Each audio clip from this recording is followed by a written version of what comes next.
up, guys? Welcome to the Cockpit. I'll be your pilot tonight.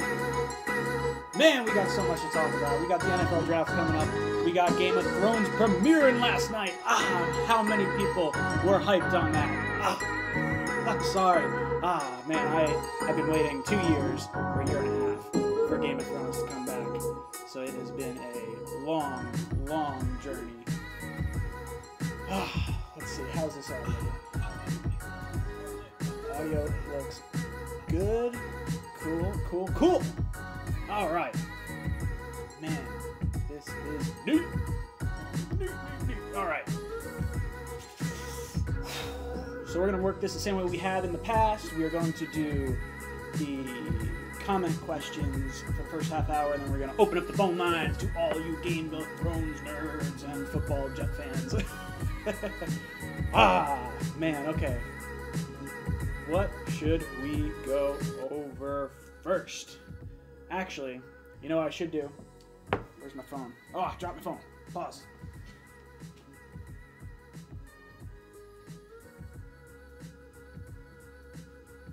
All right.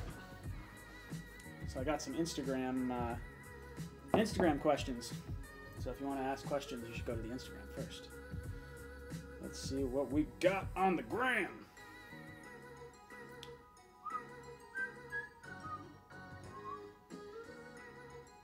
Do you think it's wise to trade, or to try and trade, for Jadeveon Clowney?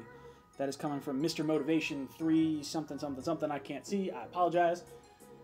Man, do I think we should trade for Jadeveon Clowney? I don't know what it would take to get him. I feel like it would be a lot, though. He's a pretty good player. He's a penalty machine, really, right now. I think he had the most roughing the passer calls this past year. I think. Pretty sure. So, and we don't have a second round pick. So are you giving up a first round pick? Nope. If you trade down, maybe. What pick do the Texans have? Do any of you guys know what pick the Texans have? I don't. Not off the top of my head. I could probably look that up. I should probably pull up the draft thing. Let's see what we got. The Texans are sitting at 23. So you would have to fall all the way back to 23 to get Jadeveon Clowney if he was taken in some sort of trade down situation. So no, I don't think we're going to be in on the Jadeveon Clowney, words. I don't think we're going to be in on that sort of play. Nav Thomas says, if the Jets draft Quinnen Williams, should we riot in the streets and protest? That's pretty intense. I don't know if I would riot and protest for Quinnen Williams or against Quinnen Williams. I don't particularly want a defensive tackle, but I think he could definitely go before us.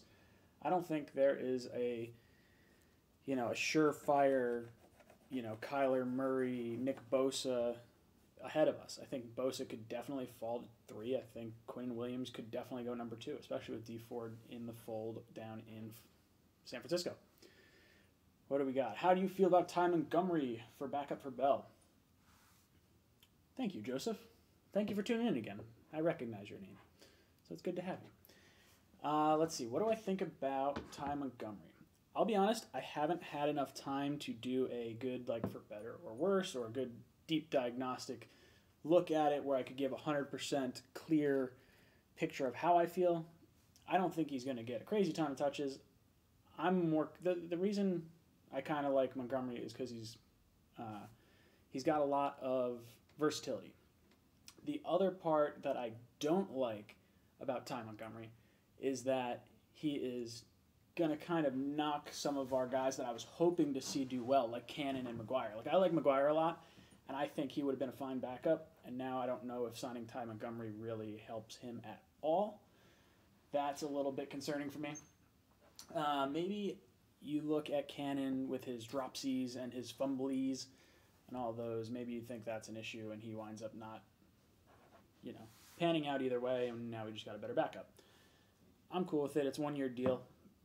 Doesn't mean a whole lot. But I'm all for good backups. I think that protects us with Bell for relatively cheap. What did he even sign for? It wasn't a whole lot. Let's go to the tape. What did we sign Montgomery for... If my computer wants to load a little faster. Ty Montgomery. Where are you? He's pretty far down there. Maybe I just passed him. Ty Montgomery. Yeah, no. If anyone knows what he's getting paid, throw it on up in the chat. I can't see it on here. Maybe they haven't added him yet to Over the Cap. Take flight, fellas. Yes, Tyler. Do we take Bosa or Allen if both are at 3?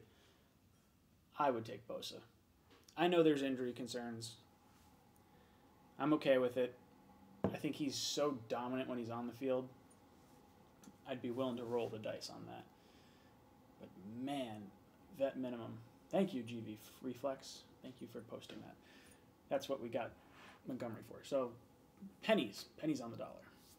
Yeah, Bosa or Allen. I like your username, Dick Long.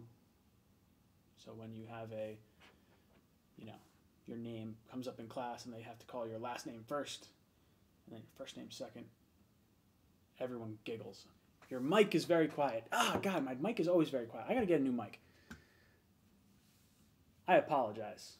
Turn up your damn volume. That's the best thing I can kind of do. Let me see if there's any sort of settings I can switch in this. It sounds like my audio capture is... it's not really that great. Why is it doing that? God, filters. Cushman. Yo, what's up, dude? Should I get 33 shaved on my head? Yes. Why wouldn't you? You should absolutely get 33 shaved in the side of your head, because that's what should happen. There's no reason you shouldn't have a 33 sign in the side of your head. Oh, man. Your mic is fine. Thank you, Cushman. I think that dude's volume is just all the way low. So, guys, I want to announce I'm going to the draft party on Thursday the 25th, I guess, of April. So if any of you guys are going, let me know. I'm going with a few of my buddies. Maybe we meet up. Maybe we hang out. We'll see. I'm probably going to do a live stream from there. I don't know how it's going to work. I've never live streamed from a phone before, so, bear with me if it's terrible. But I think it would be kind of neat. I'm going to meet up with Gangrene David. He's going to be over there. So we were talking about doing a collaboration coming up. Probably something about doing a trade down scenario, and also possibly something to do with if we sit at 3, what would we do? It was all the way up. Sorry. Henry Ang. I wish I could see the rest of your name, but I can't see it on the way that I'm looking at this screen. I apologize. Yeah, you guys are all going to a draft party. I like it. Cool. So I'll have to put out like an actual video where I, tell people we're meeting up. But maybe we'll do something cool. Maybe we'll do some type of fan, fun, jet picture. Maybe we do a JETS. Maybe I'll use that for the intro for that day, or for my next video. That would be kind of cool. We'll see. I'm not exactly sure how I'm going to do this, but it could be fun. Gangrene is my man. He's been really good for growing my channel. Yeah, of course. Dude, Gangrene David's always up for a collaboration. Oh, and how about that? Yo, Jet Central, shout out to you, getting 10,000 subscribers. Hell yeah. That's what I'm talking about. He has been doing this for a long time. He's got something like close to 800 videos, I think. And he blew up. I remember last year when we were talking a little bit, I think he might have been at like 3,000 or 4,000 subscribers, and I was at like 500. And then he did like a draft day video, and it was like, boom, nuclear, like went up to like 6,000 subscribers. I was like, no, man, he blew me out of the water. But it's all cool. People who talk Jets on YouTube are all a family. And I want to see that dude do well, because that means I have something to look forward to. That means there's probably roughly 10,000 people that might eventually somehow stumble across Jets Talk and the Cockpit, and that would make me feel good. Another Monday GOAT stream. Damn right. How does this work? Sam Darnold. How many of you guys watch Game of Thrones? Let's go. Throw it up in there. Who's your favorite character in Game of Thrones? Throw it up. That's what I want to talk about. because I know you guys are going to be talking draft, and I got a little bit. Notice me. I got you. Centipede. I should make you guys donate. Oh, I forgot my Arnie Palmer. God damn, a dude donated $3. I had an Arnie Palmer the other day. I have 2 more. I got to go get them. I apologize. I screwed up. I meant to have an Arnold Palmer this time because a guy donated 99 cents, and I was pretty happy about it. I told him I was going to have one, and I don't have one, so I apologize. Found out the draft will air on ABC. I did not know that because I was at the draft party last year. I didn't watch it live. Well, I watched it live from the stadium. That was pretty cool. That was a lot of fun. Tyrion all day, GV Reflex, you're my man! Forrest Gump is not part of Game of Thrones. Kick rocks. Anyone know another site besides DHgate to get cheap Stitch Jet jerseys? I would not recommend doing that. I mean, I tried DHgate to get a Darnold jersey. I think it was a Darnold jersey last year. Totally regret it. I wasted like $20 or $30, whatever it was. It was really cheap, and it sucked because the green didn't match at all. It looked absolutely terrible next to all my other jerseys. The NFL in the center on the neck was off to the side and kind of not really good. And I thought it was a ton of crap. I didn't like it at all. So I wouldn't do it. I would spend the $100 and just get a silkscreen jersey. I think those are pretty nice anyway. I don't necessarily need the Stitch. That's kind of my take on that. I know there's some people that are die hard. I need the Stitch jersey. I need to look official. Nah, no one's mistaken me for a football player. I don't even have the body type to be a kicker. That's the kind of... glad you're telling me this, Ryan. No, true. It's so true. Don't go to DHgate. It's not worth it. I strongly advise against it. And I'm all about getting cheap stuff. I like getting cheap stuff. I got my goggles and my hat for $30. $35. Shipped. But yeah, seriously, don't go to DHgate. There goes any chance of them ever wanting to monetize my channel to give out. If I start changing my tune and I start saying, oh, rep DHgate, it's because they're paying me money. But they're not paying me money, so screw them. They can go kick rocks. No, I'll always tell you like it is. If I think something's not good, I would tell you. Thomas, hey, I am a kicker. Well, guess what? I was a kicker when I was in high school. Wasn't a very good kicker. I was the backup punter. So put that in your pipe and smoke it. No, I was a trackie in high school. I ran a lot of sprints. I was not very good at football because I did not play football growing up. I was good at throwing and catching and playing backyard football, but I am not a football player at all. You're never going to mistake me for a football player. Check out Pristine Auctions. Getting a Joe Klecko jersey for $80, that's not bad, but is that actually... I guess since it's an auction, it's probably pretty good. I don't know. Got my Black Adams and my Green Darnold. Jerseys are dope as fuck. I like them. I want to get a white Adams jersey. I tried to get one in my size the other day, but all sold out, so I have to wait a little bit until they come back into circulation. I really like I really love the helmets. I might get a replica helmet. I think if you get a legit helmet, it's $250. I'm not trying to spend $250 on a helmet that I'm going to screw around with. But I think you can get one for $140 or $150, and that's almost sort of in my price range for stupid, ridiculous things. I could probably wear that at snowboarding or something. It kind of counts as a helmet. Probably not. My high school team went 32 seasons without a win. Ooh. God, you play at a school for midgets? We're talking about Tyrion here. Ooh, sorry. 32 seasons without a win. You must not play for a very good team. My high school track team, so sidebar there, when I graduated, I believe we were 18 years undefeated in dual meets. We had a ton of kids on our track team. We had Friggin' way too many people.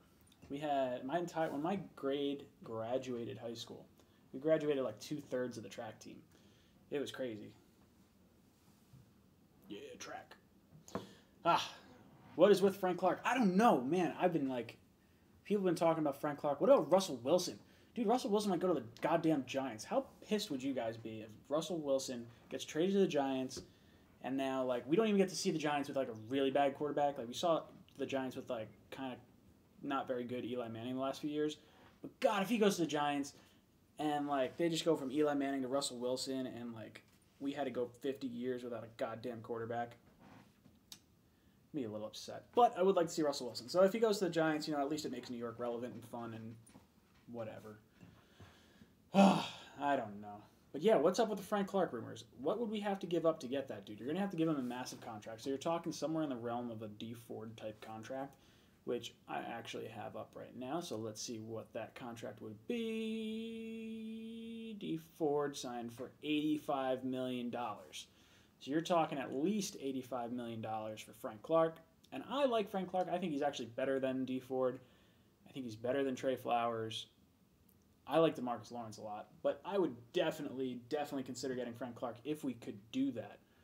I don't know what it would take to get him, though. I mean, because you can't even really trade down with the Seahawks. We'd have to trade down and then probably trade like a. Would it be a first-round pick? Do you think it would be a first-round pick to sign someone to that kind of deal? Probably. There's got to be some teams with like late first-round draft picks that would. That's pricey for us at the moment. Yeah, $85 million is a crap ton of money. We're in prime position to get a pass rusher right now.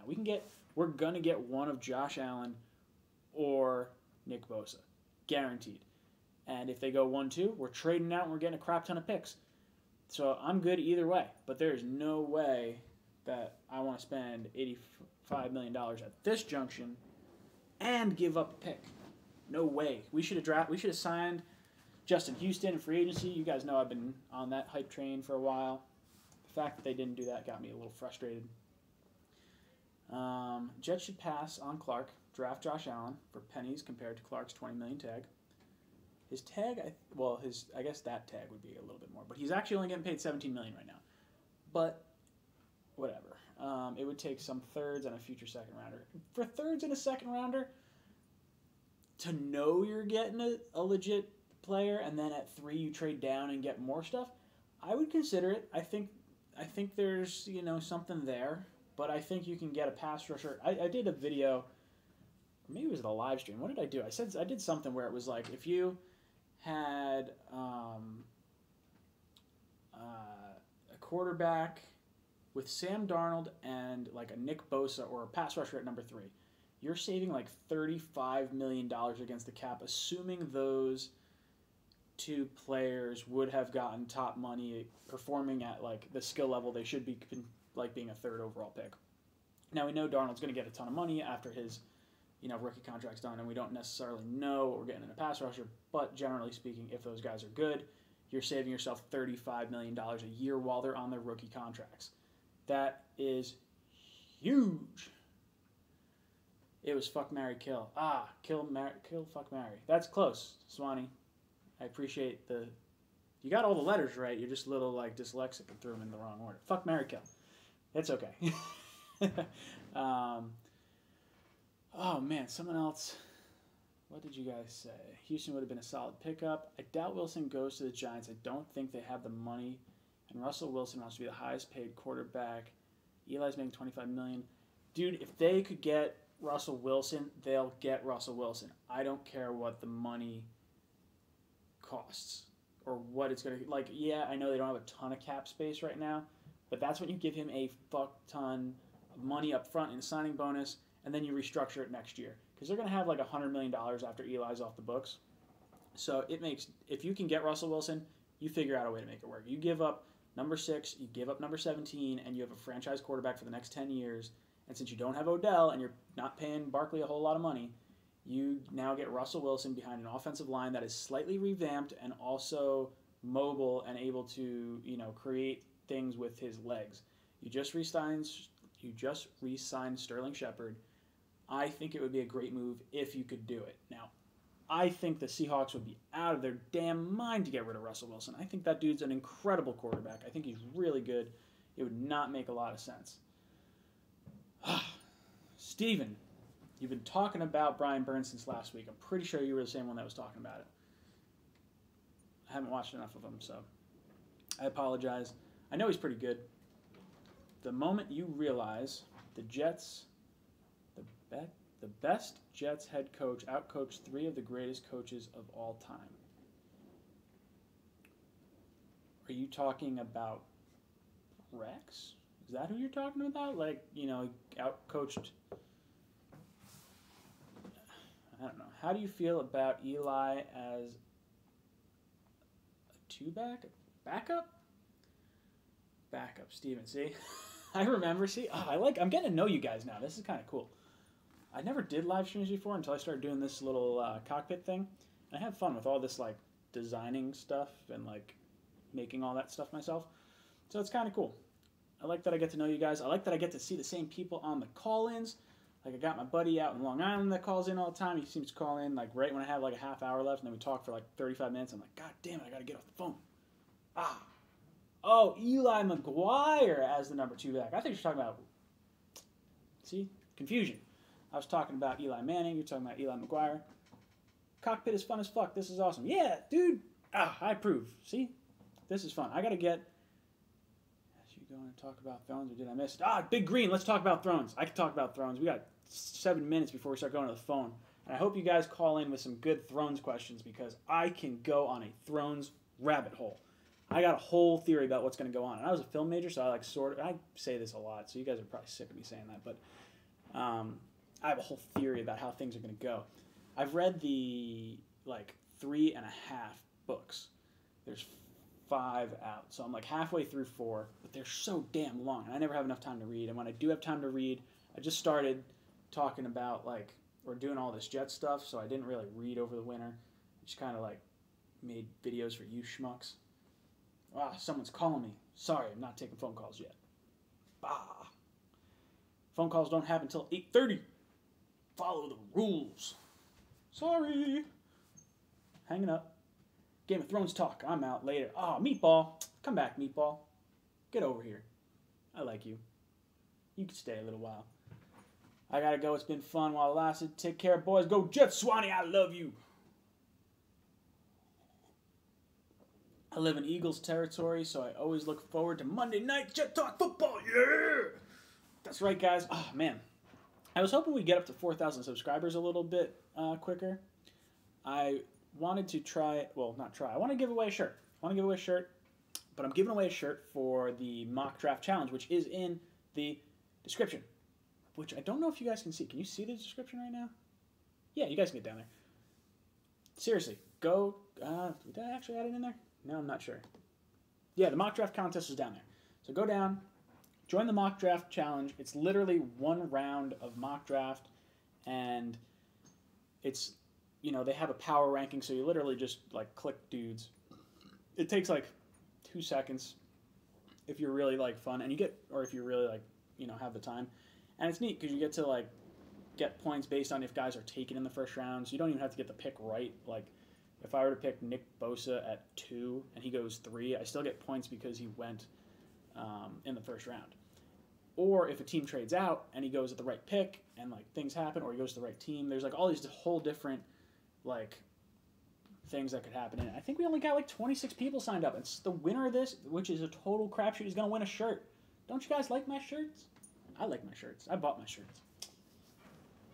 Shopify's probably this jamoke is going to buy all his own shirts, and he's not going to make any friggin' money. That's not the point. I don't care if I make money off the shirts. I just want to have fun with you guys. I'd like to make money. It would be cool if I, were able to do this for, a living. Kind of cool. How does the do the challenge? How? Seriously, go down into the description, Matthew, right now. There is a link in the description that says mock draft contest. Click on that. You should be on mobile because it's an app. It's called Knockout. I don't get paid for it. Doesn't cost anything. Totally free. But you just download the app, and it's basically kind of like a FanDuel type thing where you where they show you a bunch of players in order of power ranking, and then it shows you the teams that are picking at 1 through 32, and you just add them to where you think they're going to go, and that's basically it. It's such a crapshoot that I'm shocked more than 26 people are not doing this. And it hurts my feelings a little bit. You guys don't want to get a free shirt. This person's persistent. They keep calling me. I'm going to keep hanging up. Sorry. Number 8405. See? Calling that phone number. We got to talk a little bit on the chat before we jump into the calls. Can I be on the list for the shirt? Yes, William. Go down. William, go down into the description right now. I know you didn't do it yet. I don't know if that's true. Go down into the description and join the mock draft contest. Seriously, it does not cost anything to do, and I just want to give away a shirt to the winner because I want people to engage in the channel. I have fun with this sort of stuff. Now, maybe that's a little more intense of a challenge than maybe I should have done, but I don't care. I'm also giving away a shirt for when we hit 4,000 subscribers. But at this rate, I don't know if I'm ever going to hit it because I'm sitting at 3,300. And I shot up like 1,500 in like a month. And then I kind of hit a wall. But I guess there's not much Jets news coming out right now. It's really just like the uniforms and like the free agent stuff was cool. That's when I kind of shot up. Bobby, hi there. I'm sorry. Suri. I like your hat, Jets Talk. Frankie, I like your hat too. You're not wearing a hat, but you always say nice things to me. I'm pretty sure you're the same in the comments. I only see ES, Frankie ES on the screen. I'm not really looking. Oh, it's definitely you. I see your picture. I'm looking at another screen. So technically we have one less person in the live chat than it actually says because I have one up so I can like test volume and see things. So thank you, Frankie. You're very nice. Very nice. Oh man, it's almost 8:30. Almost 8:30. The phone lines are about to open up. Webb Eubank is who I was talking about. Okay. I see you. Makes sense. I wish I knew more about the early history of the Jets. I don't really know as much as I'm the one calling in. Sorry, Bobby. Listen to the rules. 8:30. Go kick rocks. No, I wish I knew more about the early Jets history, because I think as a kid I just sort of I knew, what I knew from Madden and going to the games, and I didn't really follow stats as a kid. It was just kind of wow, that guy's really cool, or that guy's really cool. But I saw highlights of Klecko and Gastineau and all those guys, and Toon. So I sort of know them, but I don't know them as in depth as the guys that are in the league now. And I just have a more invested interest now, and that's just, probably because I'm older. So, what older? Probably because I'm younger, I guess, than some. But I love hearing about it. So if you guys, this guy's trying to call in. It's 8:30. It's 8:30. Can I get over to Google Voice? Can I get over in time? Let me see. Okay, the phone lines are open. One came through on my phone, but I apologize, it didn't come up on Google Voice, so sorry, 8165. Try again. Hopefully my volume is good, and you'll be able to hear it. If I talk like this, I need to talk louder. I'm watching my little audio thing. Here we go. First caller of the night. Call from Big Green. To accept, press. What's up, Big Green? Welcome to the Cockpit. How you doing? How did you like the first episode of Thrones? Oh, dude, I loved it. Yes, I'm so glad we're talking Thrones right now. Who's your favorite character? Were you the one that said Tyrion? Yes, I'm Big Green. My favorite character, I would to toss up between Jon and Tyrion. Oh, I love Tyrion. Whenever I got to a Tyrion chapter in the book, I would just be so happy because he's just so clever. I think my favorite... Oh God, some of my favorite non-big characters, if I didn't have to go with a premier character, I guess I love Davos Seaworth. He's yes, the Onion Knight. The Onion Knight. Oh, he's pretty cool. I think there's something about is it Barrack or the dude with the flaming sword? With the eye patch. Yeah, love him. He's crazy. My fiance thinks Daenerys is going to go bad or something like that. Go mad. So how's this? Now, not spoiler, but like possible, if you don't watch Thrones and you're watching this and you don't want to like know anything yet, I'm sorry. So, fair warning, it's just been out there. I think that there is some poetic justice to, like when they were talking about the prequel series that they wanted to do, and they were saying how it's not going to be about Robert's rebellion. That's because the show we're watching now is about Robert's rebellion. I think it's all going to flow back full circle. So I think Jon is somehow going to die just like Rhaegar. I think Daenerys is going to die in childbirth just like Lyanna. I think you're going to get maybe like, I think Daenerys is going to have a kid in childbirth. And how great would it be if Jaime Lannister raises the kid, the Targaryen baby, to redeem himself just like Ned raised the Targaryen baby. And it just flips like full circle. And now maybe Jon like... What is the Lion King? Seriously, it's all full circle stuff. So my buddy, one of my close buddies texted me today and he's just like, dude, I heard this thing. There was a line in the first episode where Ned Stark and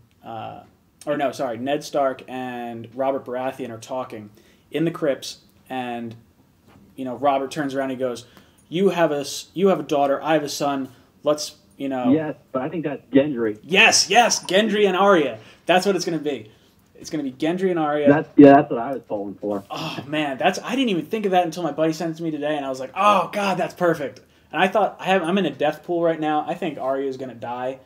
But now I don't. Yeah. Now once I heard that, I was like, crap! I ruined it. I wasted a pick on Arya. Well, last night after they had that touching moment with Jon and Danny out by that waterfall, usually George R. Martin, he doesn't do too many of those, and obviously there's not much time left.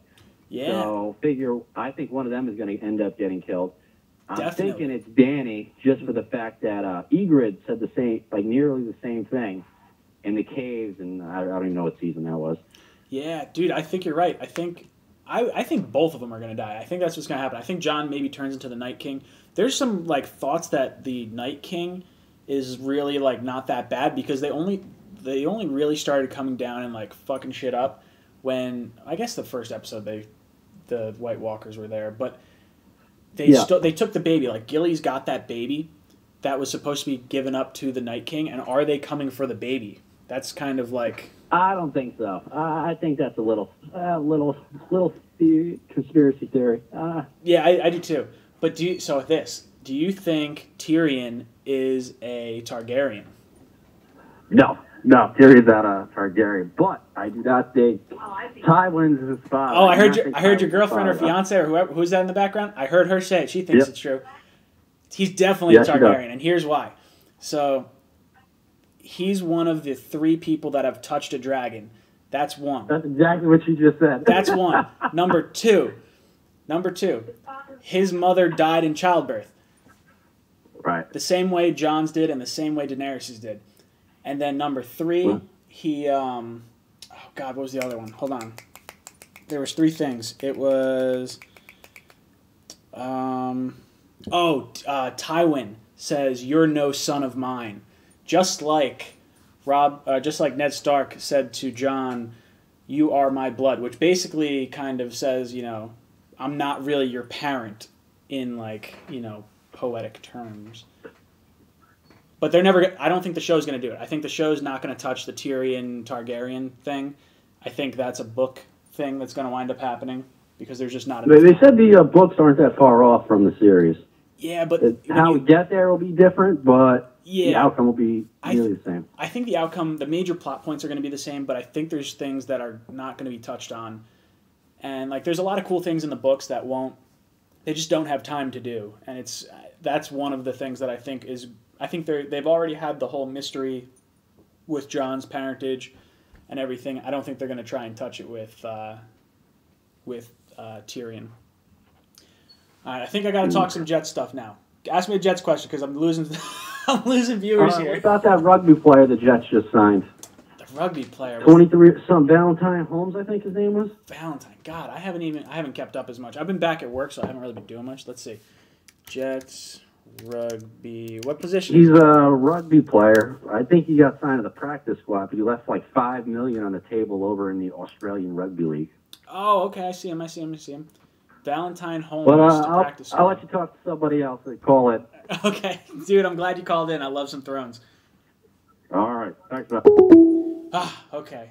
I'm sorry. Oh, God, I lost all you guys. You guys were just not happy with me talking Thrones.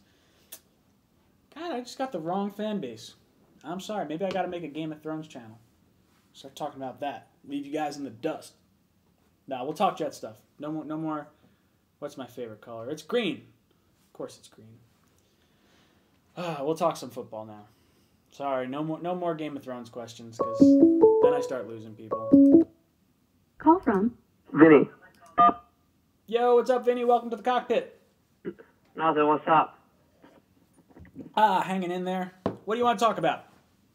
Well, let's see. First I'll start off with a Dolphins roast. Do you want to hear it? A Dolphins roast? Yeah, burn on the Dolphins. I like it. Let's go. Let me hear it. Okay, I got this. What does former Jets kicker Jim Turner have that Dan Marino doesn't?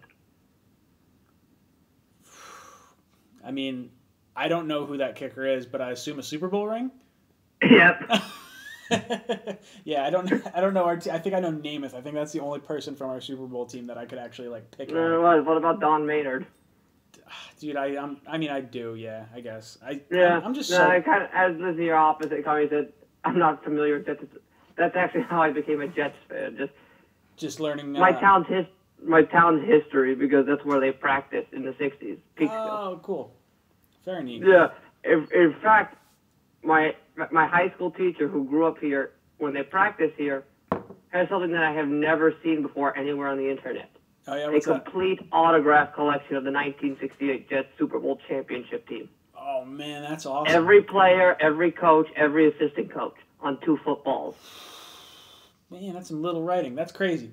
How did she... No, I've looked up half of them on a poster. Yeah. Is about $900. It's worth $900? Yeah, half of that. No, half of the autographs on a poster is worth $900. Oh, so imagine wow. imagine what the complete set is worth on 2 footballs. Oh yeah, I'm sure it's got to be.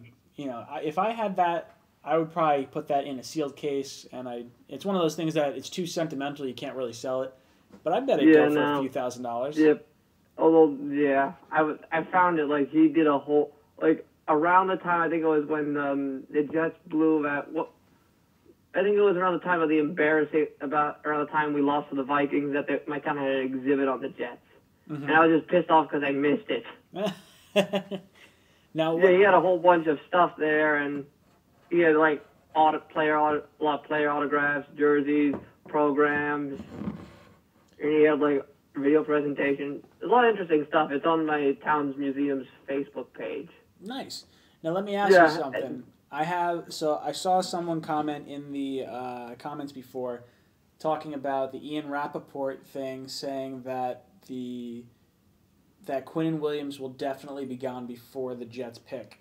Do you? Oh, you mean moi? What was that? Oh, you mean me? Was that you? That you were the one that said that? Yeah, no, because I saw that. I think it was last week on the NFL app.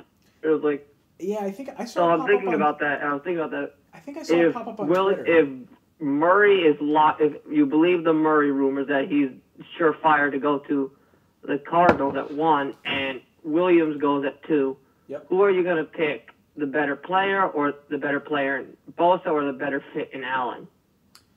Oh God, I think I'm cool with Allen. It doesn't bother me. I think Bosa's the better player. But if the Jets brass believes in Allen, I like it. He's a hometown kid from Montclair. I could definitely be on board with it. I think he's a good fit. Yeah, I like him too. And I would just also love every year to hear the broadcasters make a joke about Josh Allen sacking himself. That's like a fun thing for me. I just when I watch the tape, I look at Nick Bosa and I'm just like, man, this guy is just so good when he's on the field. And when I watch Allen, I see he's good. But I don't see the pass rush moves or he just kind of runs around his guy all the time. I'm kind of beating a dead horse with this, so I don't know if I'm actually I'm just kind of treading water. I don't know. True. Yeah, I know. It's more speed instead of just pass rushing. Yeah, that's sort But of. then at the same time, it's like any draft. There's pros and cons. Like Sure. one thing you always have to worry about Bosa is his family is injury prone. Yeah, absolutely. That's the biggest concern. I mean, with them. that's the worry you have with Bosa is like, with Allen, he's relatively healthy. Yeah, we see it all the time. Like how many games was Joey out last season? I think all of them, or close to all of them. I mean, I don't know if Allen's ever actually missed a game. I thought I read that somewhere that he has some insane amount of starts. I think he hasn't missed a game. I'm just checking this in retrospect to see how many games his brother missed last year with the Chargers. Oh, Joey. I thought you were talking about Nick. Yeah, no, I don't know. I mean, he's the money is going to be an issue because Joey held out trying to get that contract language. We had the same thing happen with Sam, which wasn't as big a deal. I think what was he 2 days late or something? All right, let's see. Okay, Bosa, Joey was out till week 11. Yeah, and you hope that's not like a consistent trend, but you could see that happen. Now, yeah, if it's in the family history, I mean, his family comes from a long, talented line of great football players, but they're also all injury prone.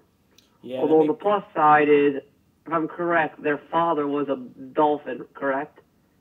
That I don't know. I didn't really know about the Bosa family until Joey came out, and that's when I started and then I could probably look this up. So let's see let's see, where is it? When he's on the field, keywords, Big Green. John Bosa. Yep, let's see. Yep, Miami Dolphins. Yeah. God, So what do you do? Do you take Allen or do you take Bosa? Me, I think I just take Allen because of the fit, and I also trust Greg Williams to make the most out of him. I trust whatever they pick because I do believe honestly, in our coaching staff now. I feel like I trust this coaching staff more than the last three that we had. Yeah, I agree. No, well, I feel like this is going to be the prove it. We've said this is the prove it year for McCagnon. Yeah. And I think it'll be better because I feel just like there was almost nothing Todd Bowles' staff could do to develop talent. Well, unless you were a surefire hit, they could do absolutely nothing with you. But even then, do you think that there were rumors that Todd Bowles had some influence over the picks that were being made? So do you give McCagnon a little bit of slack because Bowles might have been trying to emphasize, maybe McCagnon says, hey, I got these three guys. Is there one you like over him? Now, I don't know how the whole draft thing works with those guys. Maybe that's not, how it is, and maybe it's just McCagnon drafts who he wants and that's it, which is probably how it should be because he's the scout. I think McCagnon drafts who he wants based on what his coaches say they need in a player. Okay, that's fair. I think that's probably true. There's always communication because you have to get the player that's going to fit your coach's system. Yeah, no, I agree. I think if you have I think when you look at Greg Williams and you look at Adam Gase, they're going to bring in a particular type of player, and I mean, it's got to be defense at 3. I don't think you can justify an offensive pick that high. No, I don't think anything else, and I also don't think. I also saw some of the ridiculous trade options that people are coming up with, on the NFL Network. I don't see it happening. Some of them were incredibly stupid. I haven't watched them, but what were some of the dumb ones? The dumbest one that I saw, and this one made me laugh so hard.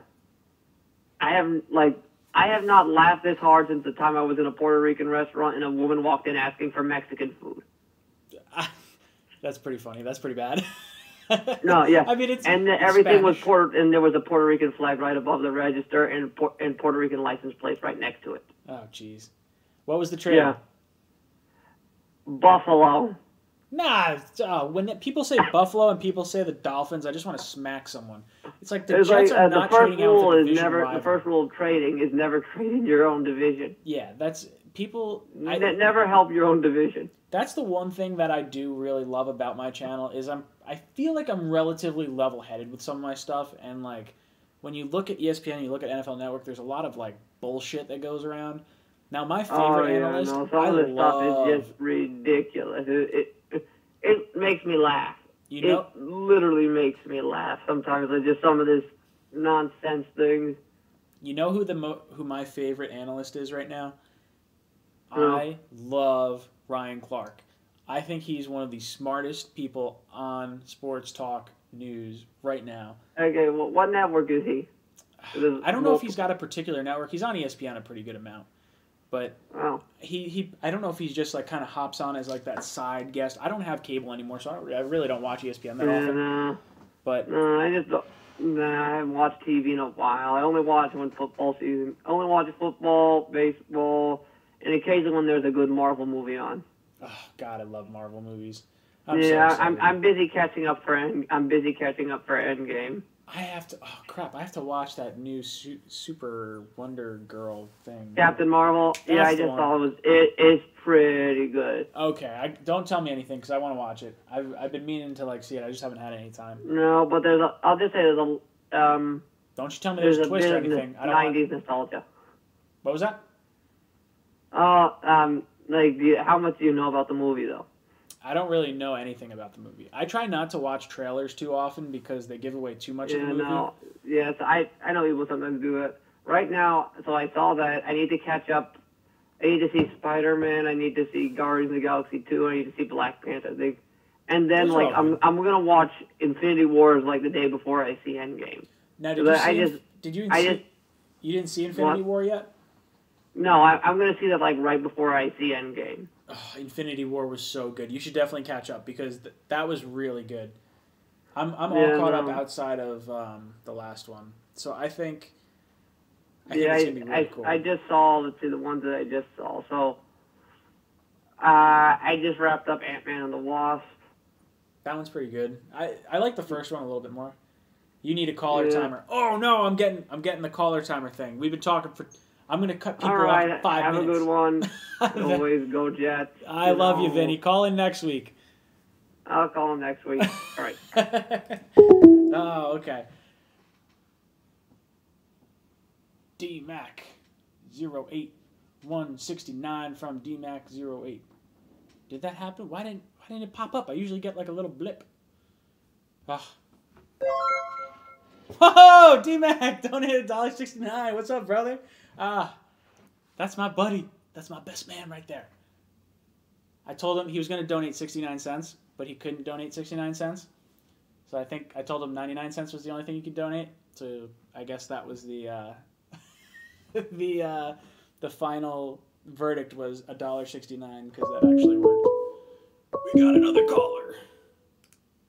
Call from William Horseman. William, what's up, man? Welcome to the Cockpit. I'm doing good. How about you? Not too bad. Where are you calling from? Long Island. Very cool. What do you want to talk about? You had me on a couple of weeks ago. Yeah. So what's on your mind? What's your favorite show? What's my favorite show? Yeah. Oh, it's Game of Thrones. Come on now. That's why I got the whole little logo thing on the top. I love Game of Thrones. I loved Breaking Bad. I liked Walking Dead for a while, and then it kind of fell apart. I haven't watched Walking Dead in probably 2 years now. What's your favorite show? The Sopranos. The Sopranos? Okay. Okay, throwing it back a little bit. I actually never watched The Sopranos because that was probably a little before, I don't want to say before my time, but a little bit before I was watching HBO type shows and stuff. And I'm also not Italian, so I didn't really like it. Although I'm also not medieval or a meth dealer either, so there's that. But I don't know. I just never. I didn't get into it while it was on, and I think that's probably why I just never watched it. Holy shit! It's windy outside. I just want to comment on that. Have a nice night. Oh, okay. You too.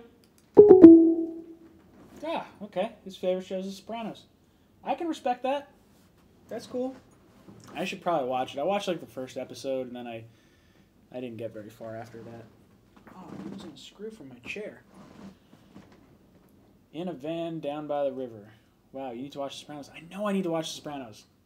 I'm just not that, like, there's a lot of time. There's like 8 seasons of it. I just never got into it. You guys would crucify me. I say I'm a film fan, and then I haven't watched like some of the most like iconic movies of all time, just because I'm watching like stupid movies like Godzilla and other ridiculous. I watched Battleship like probably 12 times. It's one of those movies that like I don't have to think real hard about. I just throw it on and do that. That's unfortunate. It's sad. What an elite question. That was a great question. I thought it was a great question. I like talking movies. I could talk movies. I could talk shows all day. Who we got? Call from Devon. What's up, dude? Welcome to the Cockpit. Oh, what's up? What do you want to talk about? The Jets. Yeah, I like it. I've been a Jets fan since like 2008. I'm 18 now. Okay. And I've been through like a lot with this team. I just wanted to know like what do you want us to do in the draft? Like who do you want us to target?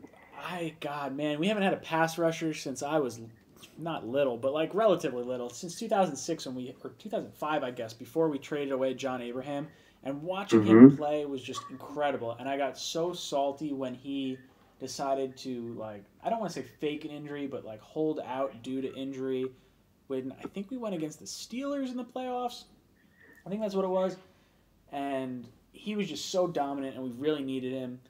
And our defense has not been the same since then. It was just so awesome to watch, and I want to see that again. I want to see that same, like, ferocity or ferocity.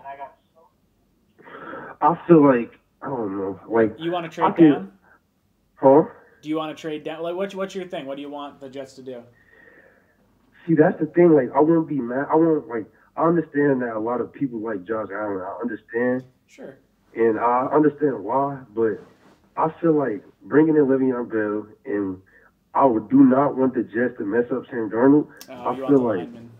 I feel like trading back, grabbing like a Jonah Williams or grabbing like a center, because we don't even have a center. Yeah, no, grabbing I agree. Possibly both of those, like that'd be nice. Just buff up the O-line. There's nothing wrong with that. No, I think you're right. I think you have to trade down if you're going to do that, and I think now here's the issue: if the Jets are so desperate to trade down, which could possibly happen, are we going to take a lower type of deal just to trade down because we may not get as many offers, because the only teams looking to trade up could be the Giants and could be the Dolphins, and I don't know if either team wants to trade with us. So now, we don't got history trading with them. Well, that's the thing. So 30 years we haven't traded with the Giants. Now, if we have the ability to move down and take less than what we really want, or take a defensive player in the top 3, what would you choose? Is it still the trade down? Because that might be the decision we face. That's a good question. I'll kind of, the honest truth, I probably would stay in the top 3, only because Mike McCann, he does not have good history, like picking in late rounds and beyond. So he's good, and we got a top 10 pick, but other than that, yeah. Yeah, I think you're right. Like we should just be safe. Just take the safest, be the safest bet. That's what we've been doing. Yeah, I think we always a top 10. And that's probably going to fall down to Allen. I don't know what to make of the Nick Bosa like not coming to the Jets for like an interview. I don't know if that means like, maybe it's like, oh, the Jets don't believe he's falling to him, or it's like, okay, we like him enough that if he falls to us, we're going to take him. I like Nick Bosa a lot. I think he's probably the best player in this draft outside of Quinnen Williams. I think Quinnen Williams beats him out because of his health. But I love Nick Bosa. I think that dude is a beast. When you watch him just bull over offensive linemen in the SEC, it was incredible. Like, I like watching Josh Allen, but when you watch him, it looks like he's kind of schemed open, and he kind of like comes in these stunts, or he just runs around the dude, which is great. If he can run around dudes in the NFL, I'm all for it. But that's almost Aaron Mabin-like. I don't know if you know who that is, but he was a real fast speed rusher at one point, and he did. Yeah, that's what I was saying. I don't really watch college football, but I was comparing Nick Bosa and Josh Allen. Like, I was watching highlights and compared them. Nick Bosa looks like a little bit more powerful. Yep. I like Josh Allen, but what I'm nervous about, I'm nervous about is that he doesn't have too many moves, and when he can't beat like an offensive tackle, like when an offensive tackle has like good arms and he can't get past him, he gets lost. I completely agree. I like your assessment because that is exactly what I've been saying, and it's a hard thing for me to argue because of his stats. He's in the SEC. Exactly. So yeah. Oh man, it's a frustrating thing to have to argue, and I don't know. I don't know if I'm right. And that's the most frustrating thing because like I feel like I'm right when I look at it and like it seems like that makes sense to me, but God, I understand if the Jets take Allen. I'm not going to be that upset. I would be upset if we took Allen over Bosa, I think. Mm-hmm. But if we take Allen over Quinnen Williams, I can understand that. We took Leonard Williams over Vic Beasley last time, and I think this time we might opt to do the opposite, where we take the pass rusher instead of the D tackle. So yeah, I feel like if Nick Bosa there is no way. Like if he falls to us, you have to take him. Yeah. I prefer him over Josh Allen. Yeah. But what do you feel about the uniforms? Like I've been hearing people like about it. Mm-hmm. I've been getting a lot of like some people say it's good, but some people like just don't like them. I don't understand.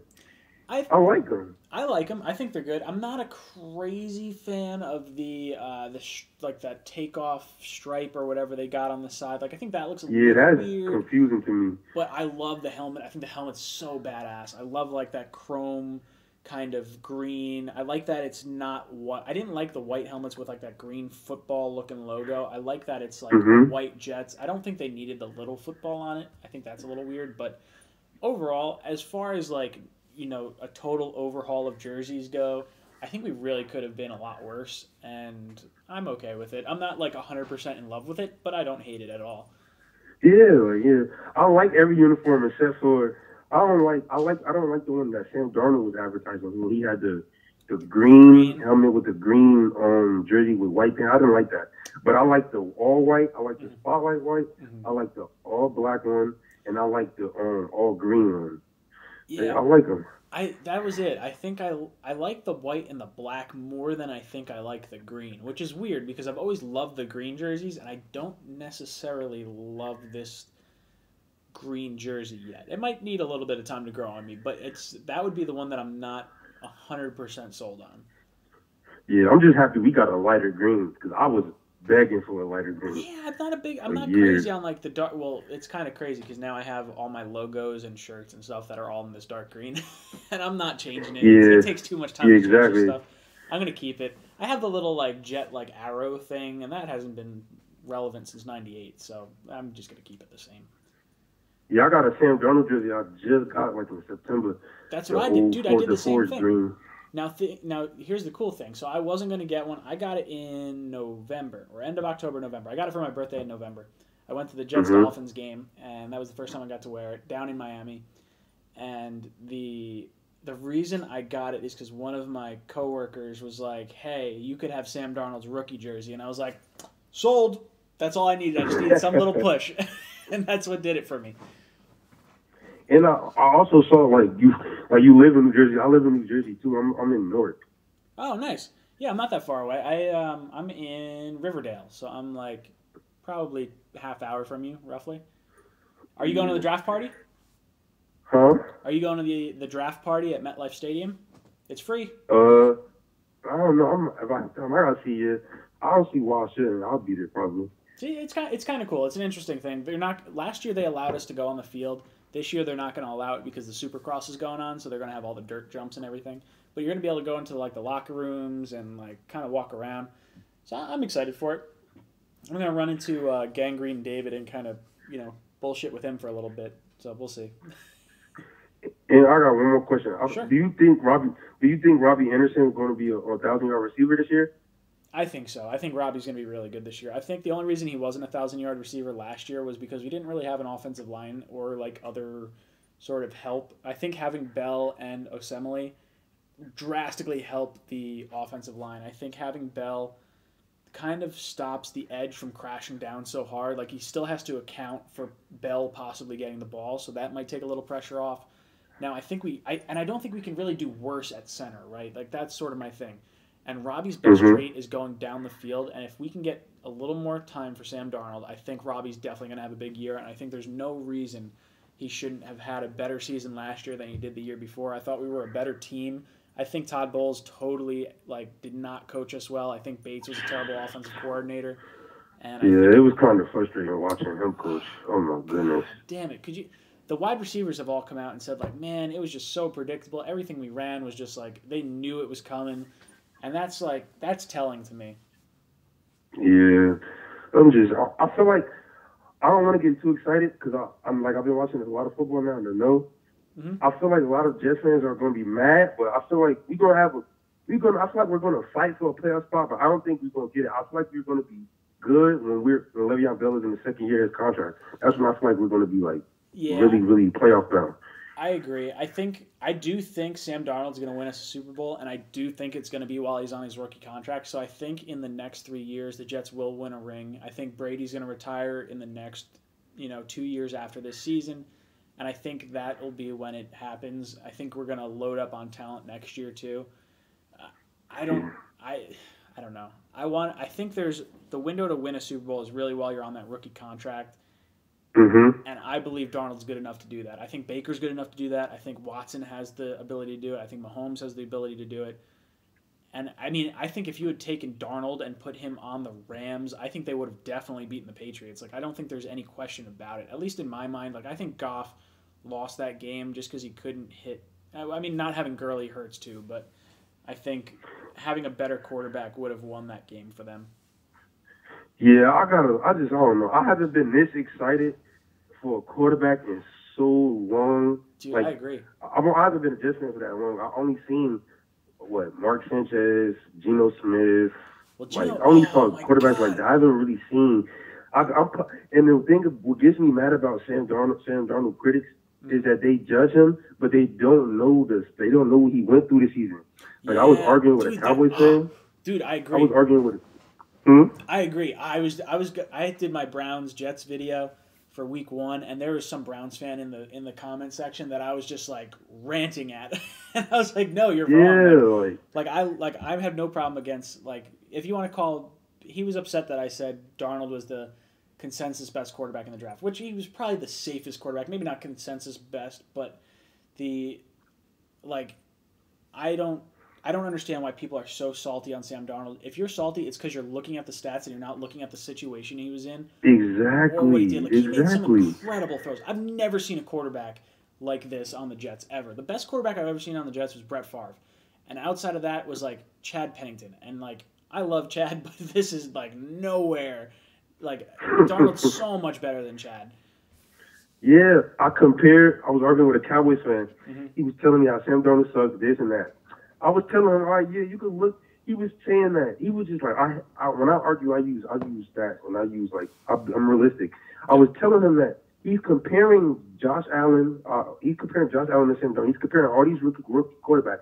And I'm saying all right, you want to compare him and Baker Mayfield, but put Sam Darnold in Baker Mayfield's shoe. Imagine what Sam Darnold would do with that team. Dude, I think he doesn't have nobody. He doesn't have no O-line. Chris Herndon, they always injured. Dude, I think I love Baker. So I was on board with the Baker train. I wanted Broadway Baker in the worst way last year. I put out a huge video with him, and I was sort of hurt when I knew he was going number 1 overall because I thought he was really good. But I also thought that Sam Darnold was a lock to go number 1. I didn't think we were going to have a shot at him. I would have taken him number 1 overall instead of Baker, but I have a ton of love for Baker. I'm a big closet Browns fan because of Baker, and it sucks that they beat us last year, but it helped get Todd Bowles fired, and I am not big on Todd Bowles. So yeah, we played in week 1. Oh yeah, dude, I'm so excited. Did you watch my Jets Browns video yet or no? No, I didn't watch it yet. See, you should watch it. It's actually pretty good. I dropped some knowledge in that. Odell, so I'll give you a little sneak peek. Odell, the last time that he faced Greg Williams with Tremaine Johnson on defense, he got 148 yards and 2 touchdowns. So are the Jets going to be able to stop Odell Beckham Jr., or will they fall victim to the same type of defeat that Greg Williams and Tremaine Johnson faced in St. Louis? Yeah. I'm just excited about. I really think Sam Darnold is going to take us to the Super Bowl. I really believe that. I do. I honestly believe that. And I'm not I didn't believe Sanchez was going to do that. I never thought Geno Smith was. I tried to give Geno Smith a chance, but he... Yeah. Oh, my God. When I watch gave him him a scramble chance, out to the side, and he's out of the pocket, and he runs out of bounds behind the line of scrimmage, I wanted to, like, choke a midget. Like, that... Ugh. I was so upset. God, I was like, throw the ball away. Like, why are you running out of bounds behind the line of scrimmage? That makes no sense. I can't wait for, like when Brady retired, I can't wait for, like, Josh Allen and Sam Darnold to go against each other for, like, meaningful games. I can't wait. That's going to be a good rivalry. Now, do you think Josh Rosen gets traded into the AFC East, either to the Patriots or to the Dolphins? No, I think Miami tanks for Tua. Mm-hmm. It is a possibility he could, but I don't think he's not going to go to the Patriots. I feel like either the Redskins or if the Giants grow some balls, maybe the Giants. I feel like one of those two teams will trade for him. I don't think he's going to the AFC East though. Yeah, I think the Giants or Redskins. I think it's going to wind up. One of them is going to get Haskins. The other one's going to get Rosen. I think. But I think there were rumors last year that the Patriots were trying to move up for Rosen. I don't know how much that's like, fact or fiction or whatever. But there was a trade rumor swirling around that the Patriots were trying to move up from like 31 to get him. Do you see the Patriots go to the Super Bowl this year? I did. I fucking hate Tom Brady. Oh, wait, like this? You mean this upcoming year? Yeah, this upcoming year. Yeah, no, I don't think they do. I don't think they do either. If they go to the Super Bowl without Gronk, without losing Trent Brown, I just don't understand. If they're not beautiful, I would be surprised because you look at the you look at the Jets, they're definitely better. You look at the Bills, they're definitely better. The Dolphins are. Yeah, we played them hard. Yeah. Yeah, I mean, and what did we verse? We versed the AFC North and we versed the NFC East. So, I mean, maybe. I think our furthest game this year is, like, Ohio. I don't think we even have to go, like, far. Like, I think we versed Cincinnati and Ohio, and that's, like, it. Like, we don't have to travel across the country, which means the Patriots probably don't. I think their furthest game might be Kansas City. What's the other? Or no, it would be. Yeah, Kansas City is AFC West. What's the other AFC South? Colts? Yeah, no, I guess it would be Kansas City. I don't know. I hope Brady regresses a little bit. Please, right? Yeah. God, it's just God. It's like that. Have you ever seen the shirt that said the beatings will continue until morale improves? Like, my morale's never going to improve until Brady stops the beatings. It's a total reverse. Mm-hmm.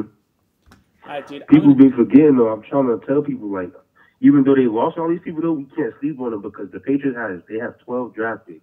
Dude, that's what kills me. Dude, as long as they have Brady and as long as they have Belichick, especially with Brady taking $15 million, like, what is with that crap?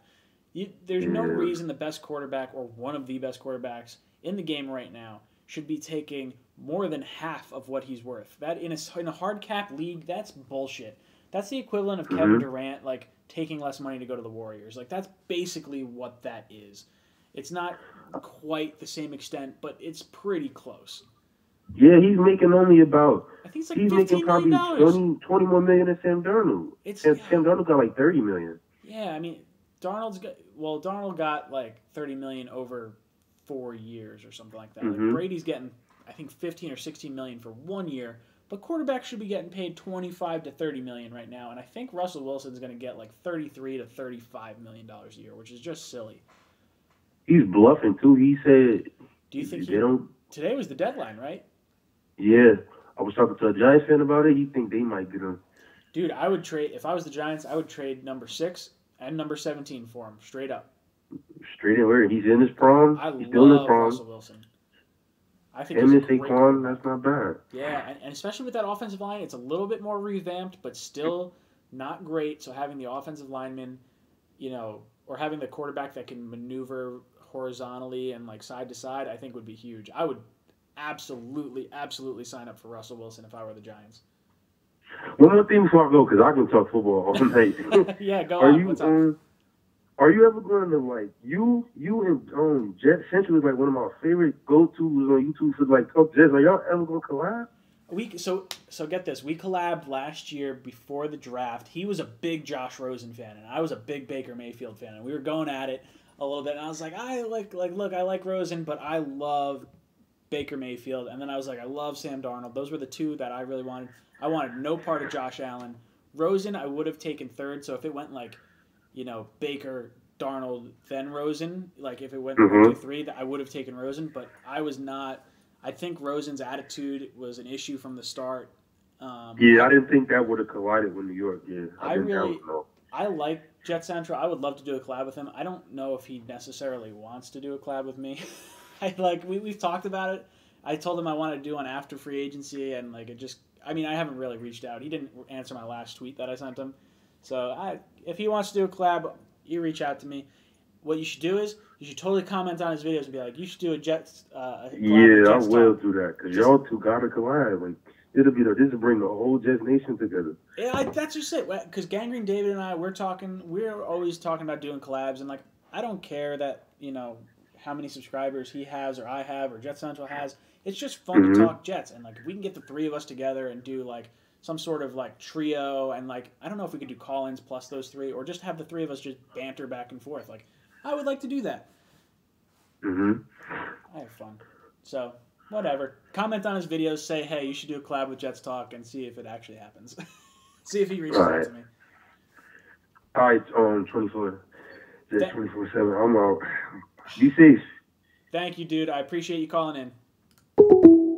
Whew. Jets Talk and Gangrene David did a collab. We did do a collab. I like Gangrene David. Dude, I see you there. I see you. I see you, Gangrene David. We were talking about doing a collab this video. We were going to do, Gangrene David was going to be my co-pilot for tonight. And I kind of didn't really set anything up. And I also didn't feel like editing an entire, 2-panel thing. So I apologize for that. But we're going to do a collab. We're going to do one pretty soon. I think it's going to be about trading back. We might do one about, draft picks or something like that. But we're in talks. Oh, boy. Call from Gangrene David. There he is. What's up, Gangrene David? What's up, dude? Just Talk 24/7. What is going on, my man? How are you tonight? Oh, very good, very good, dude. I apologize. I wanted to do a collab with the video. I know you were hearing me, but I didn't have time to edit all the panels and everything. And I was like, you know what? I got home from work a little late. I was like, screw it. We'll do one with an actual video. Hey, listen, man. It's all good. I know you're going to be at the Jets draft party at MetLife. Am I correct? Yep, that's correct. You and I are going to link up. We're going to do a live stream. We might have 2 live streams going at the same time where we're just both bullshitting. Or maybe I'll just hop on yours and then I'll maybe do mine a little later. I don't care. We'll message each other on Twitter, and we'll definitely discuss it, because I'm definitely going to be out there too come April 25th. It's gonna be great, man. I'm really excited because it sucks. I was supposed to go to that draft party last year, but things didn't work out. But now for sure I get to go out there this year and enjoy myself, have a great time, and of course do another in-person collab with a legend Jets YouTuber like Jets Talk 24/7. Dude, I was there last year, and I tried to go in with my GoPro, and I had a little gimbal. I was like, oh yeah, I'm gonna film stuff, and they're like, you can't bring that in, sir. And I was like, oh no, I can't do it now. I gotta film with my phone.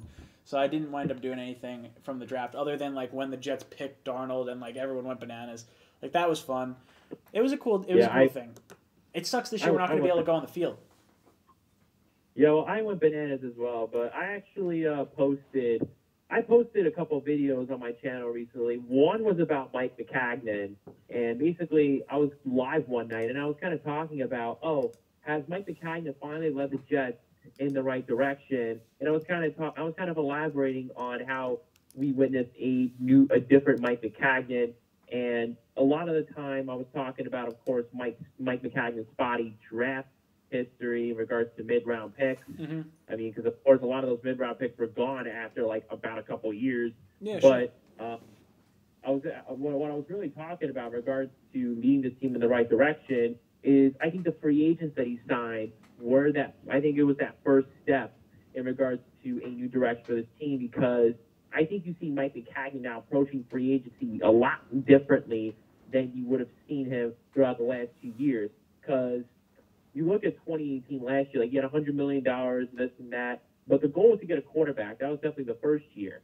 And I think the main point of that video that I was doing was is this guy, how is this guy trying to market this team to players? And of course, one subscriber decided to commented a novel, and he was basically, I think he was kind of confused about the marketing tactics. And basically, what I was talking about is the sort of assets that you need in regards to bringing in guys, because I was kind of elaborating on, what kind of assets is Mike McCagnon marketing to bring guys in here to get them to come to the Jets rather than go to a team like the Vikings and the Patriots? Like, you could ask Anthony Barr about that. You could ask Kirk Cousins about that. You could ask Dante Hightower about that. Yeah, I agree. Could ask those three players. Like, you could ask those three players that didn't want to take the Jets' money. They went and saw valuable assets in those other organizations that got better offers from them. Like, a lot of these players utilize the Jets for better offers from other teams, because you kind of look at it, how is Mike McCagnon marketing this team? Like, what? You have your $100 million in cap space. Like, yeah, money's one thing, but you also want to make sure you also have valuable assets, because it's not all about money. I mean, it's like going in for a job. Like, if you're an employee, right, and you're talking to an employer, and of course, money's going to be one thing. You want to know what other benefits that employer gives you in regards to working for that organization. That's basically what a lot of this is like in terms of free agency. If you're a player and you want to play for this team, yes, money's a factor, but you also want to see, what do you have to offer me in terms of this team in general? And this is what the answer is: a young quarterback in Sam Darnold, a brand new established coaching staff, and a fiery locker room leader in Jamal Adams, who's considered one of the best safeties in football. Yeah. Proper assets get guys to come in here. Yeah, I completely agree. I think that's been a hard sell for the Jets. I think, we had Adams last year, but everyone was waiting for the quarterback. If the Jets had gotten Cousins, it would have been an attractive landing spot.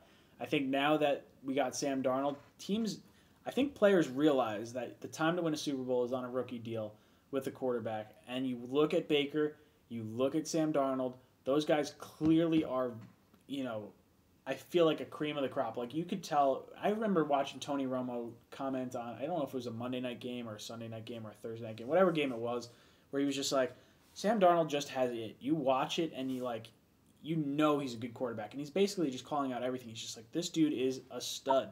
And when I watch him, the stats don't support my eye test. Like, I look at the eye test and I'm like, okay, I'm watching Sam Darnold. This is definitely the best quarterback I've ever seen in green and white, outside of like Brett Favre when he was healthy for those 11 games or whatever. See, this is why you're the man, because you're not like a lot of other people that regurgitate off stats and live in Madden fantasies. You look and see, what does a certain player have in front of them? Look at what Sam Darnold had, because everyone wants to call this dude a Boston trash in his rookie deal. And these are the same people that are probably bashing the Cardinals for potentially trading Josh Rosen, whatever those smoke screens are. Yep. And these are the same people that are doing that. But you look at Sam Darnold on the football field, you saw him make a ton of plays that a lot of Jets quarterbacks have not made in the past. And especially with what he had, first of all, he didn't have a proper center. I mean, oh, yeah, dude. I thought we couldn't get worse. I think we had like the 33rd center 2 years ago, and then we wound up with like the 35th overall center. There's only 32 damn teams, and we got the 35th overall center. Yeah, I guess that's definitely something to look out for too. But we can't do worse. Like, even if it's Jonathan Harrison, like, it's got to be better, right? Like, that's sort of my mentality with this whole thing. I mean, like, are you really gonna hope and pray for Jonathan Harrison? I mean, like, he's not much better. I want a center. Don't get me wrong. I want to either add a center through a trade or trade down and get a center, or just get any center. Really, I think that's our biggest weakness on offense right now. Yeah, I 100% agree. Like, center's a must when it comes to this football team, and especially since, you look at the center we got last year, backtracking on my point, it got Sam Darnold killed, and he got demoralized, and he got hurt. He was forcing throws, he was forcing turnovers, and it wasn't looking good on that end. So now, offensive line is key. Yes, the Jets got Kaleki Ismaili, and I think this is going to be a guy that significantly makes the offensive line better. But center's still in need. And look at tackle. I mean, of course, Brandon showed that injury. Kelvin Beachum with 1 year left on his contract. Yeah, I think tackle's going to be an area of need, but I don't know if I'm okay kind of passing on it this year unless we trade down. If we trade down, I'm fine with taking an offensive lineman, but I can live Beecham. Bell had one of his best careers with Beecham on the line, so exactly. I'm okay with it a little bit. I think Shell's going to be a long-term answer for us. I think we're going to need a tackle next year. But I'm okay with I'm okay with not forcing tackle this year. That's kind of where I fall on that.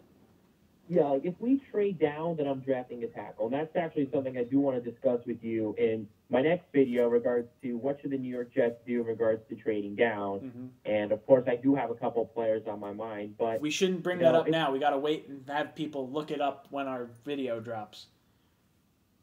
I mean, drop one name. What player do you think the Jets should look at if we trade down? Juwan Taylor. I agree. I like him. Juwan Taylor. That dude is huge. I like him. I kind of like Dillard, too. He's built. Great combo block. I love the dude coming out of Florida. He's got the frame of the offensive line. And, when you're that size with a great combo block going up against these defensive linemen, mm-hmm. I mean, that's a matchup nightmare, especially if you're trading down as well. And if you're trading down, say with the Cincinnati Bengals, say you get A.J. Green, whatever the case may be. I don't even know exactly what I'd be willing to trade. I'd be willing to want in regards to trading down. I haven't looked at that film yet. I haven't done that analysis yet. So I'm looking at some of my comments. I'm looking at a comment, and Steven commented, and I agree with what he's saying. Next year's draft class is really deep at tackle. That's very similar, and I think this could be a benefit to what Maccagnan is as a scout. And I don't know if he does this, but I assume these guys are watching players since high school. But last year was a deep quarterback draft. We went quarterback. This year's a deep edge rusher draft. I think we go edge rusher up high. Next year's a deep tackle draft when we need a tackle. I think we go tackle. That's why I'm going to stay at 3. That is why I'm willing to stay at 3. Yep. Because at freaking pass rushers right in front of you. And I did a lot of film review before I did my first draft video in regards to who I wanted. And the 3 guys I'm looking at, Nick Bosa, of course, because, of course, the Jets can interview him. Who doesn't want Nick Bosa? Oh, yeah. Great 3-4 outside linebacker, speed edge rusher, can convert the speed into power. Great handshake move, great legs, can get after the quarterback with a great tackling ability, and he's a fast edge rusher, which I think could be a huge advantage with mobile quarterbacks. So that's definitely, and he's a 3-4 outside linebacker. And the Jets running a 3-4 base defense, I think, could definitely be a beneficial factor for a guy like Josh Allen if Greg Williams is running a lot of 3-4 packages. Nick Bosa is coming off a serious injury, and I'm probably going to get a lot of heat for this, but he's a defensive end. Do you see Greg Williams running more 4-3 packages with this guy if the Jets do take him? Yeah, no, I agree. I think, God, I want Bosa so bad. He looks so much better than Allen, but it kills me because I'm scared of the injury history. The injury history. If the Jets go with Allen, I'm fine with it.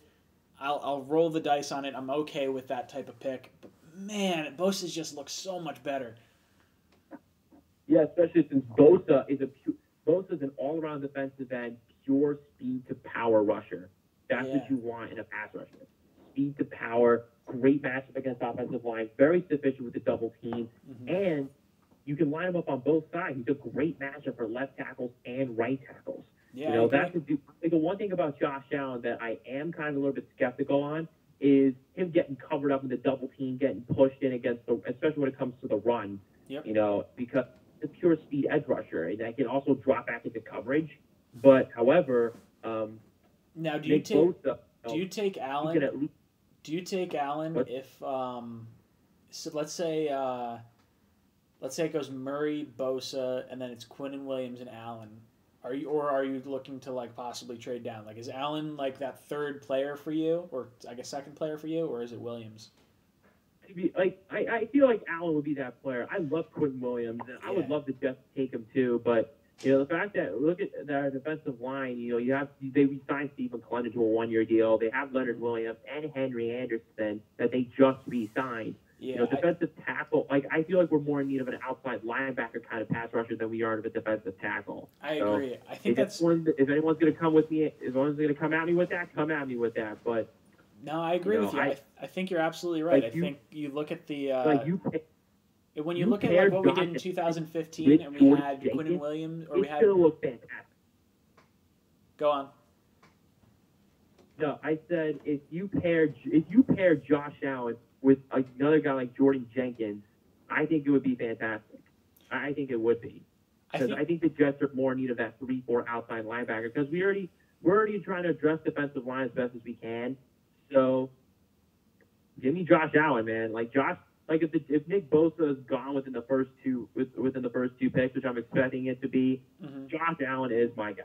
But Quentin Williams is just another freak athlete with a phenomenal bull rush, and just really just has really great awareness, which is kind of a rare attribute that you don't really see in a defensive lineman. So I think if I had to look at the players that we could get, and I'm thinking like, okay, you know, Bosa's number one on my list, even with the injury history, and then I would be okay with Allen, but I would almost be okay with trading down, getting more picks, and taking either Rashawn Gary or, you know, any one of those other edge rushers. I'm not like 110% sold on Allen, not the same way that I am on Williams and Bosa, and it just makes me a little nervous. I'm okay with the pick. I really am. If we take him at 3, I'm fine with it. I can roll with that, but I'm not. I really like the pick.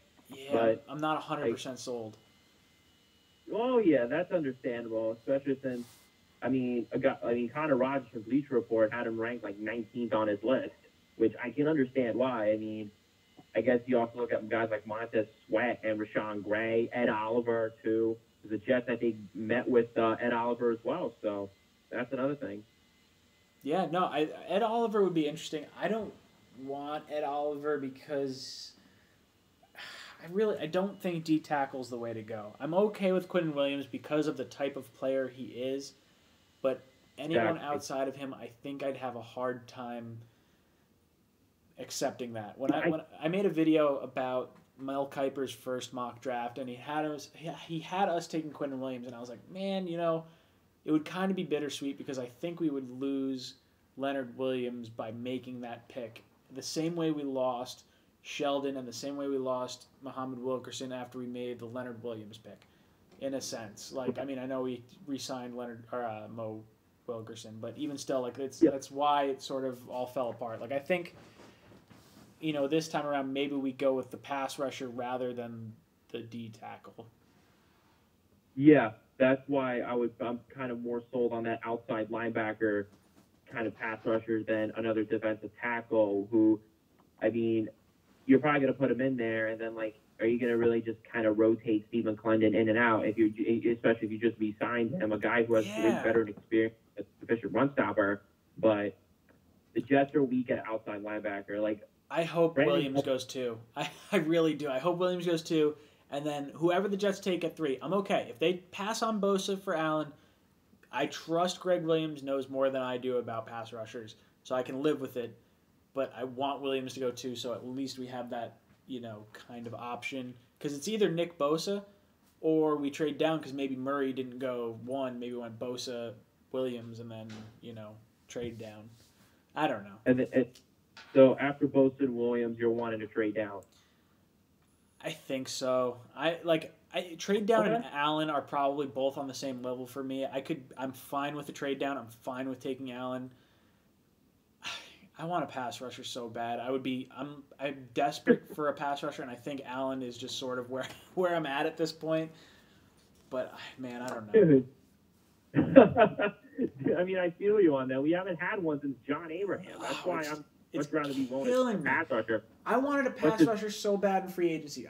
I can't believe we lost out on Barr, and then I wanted Justin Houston. Houston would have made so much sense. Then you could take whoever you want at 3. Yeah, if we would have drafted Justin Houston at that point, the draft would have been like a candy store for the Jets. Now you got to go. Now you're going to the draft for a pass rusher. Yeah. But then again, those pass rushers don't come cheap. I mean, Justin Houston, like, he went to the Colts, he got the money. But he took less than what did he get? He took less than what his deal was. I would have traded for him. I would have given up a 6th round pick, a 7th round pick for him, rather than them cutting him. Absolutely. I would have. That's a little bit too much of a stretch. I would have maybe done like a 4th or a 5th. Well, even no, but he got cut. So like his deal would have been I think 17 million this year, and I think maybe 20 million next year or 19 million, which is a lot of money to pay him. Don't get me wrong, but for I don't know, he signed for way less. I think it would have guaranteed you a pass rusher during a time that the cap doesn't necessarily matter for us.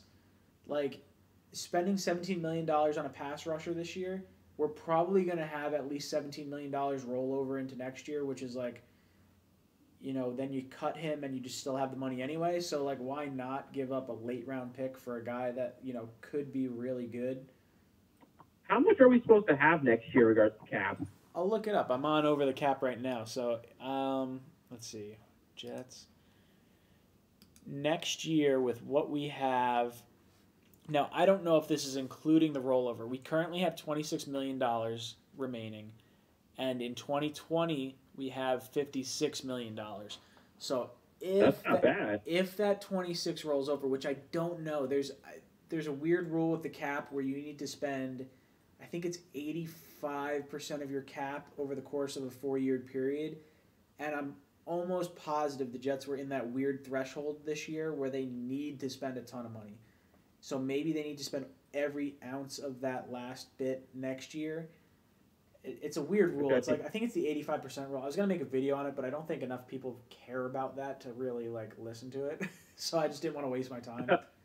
But that was you're at 2,000 subscribers. I think everyone would care about what video you would do. It's nice that I actually get a little over 1,000 views a video now. Because it was a little disheartening when I was at 500 subscribers. And I was getting I put out a Bell video back in January. I was like, oh, I'm going to try this different style. I'm going to do it in the car.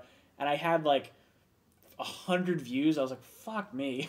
I was like, why did I do this? It took me 15 minutes. I'm going to get groceries. And then I did all these fucking, things. I was like, this is a waste of time. And then I started to kind of find my groove with some of the videos I did. But I don't know.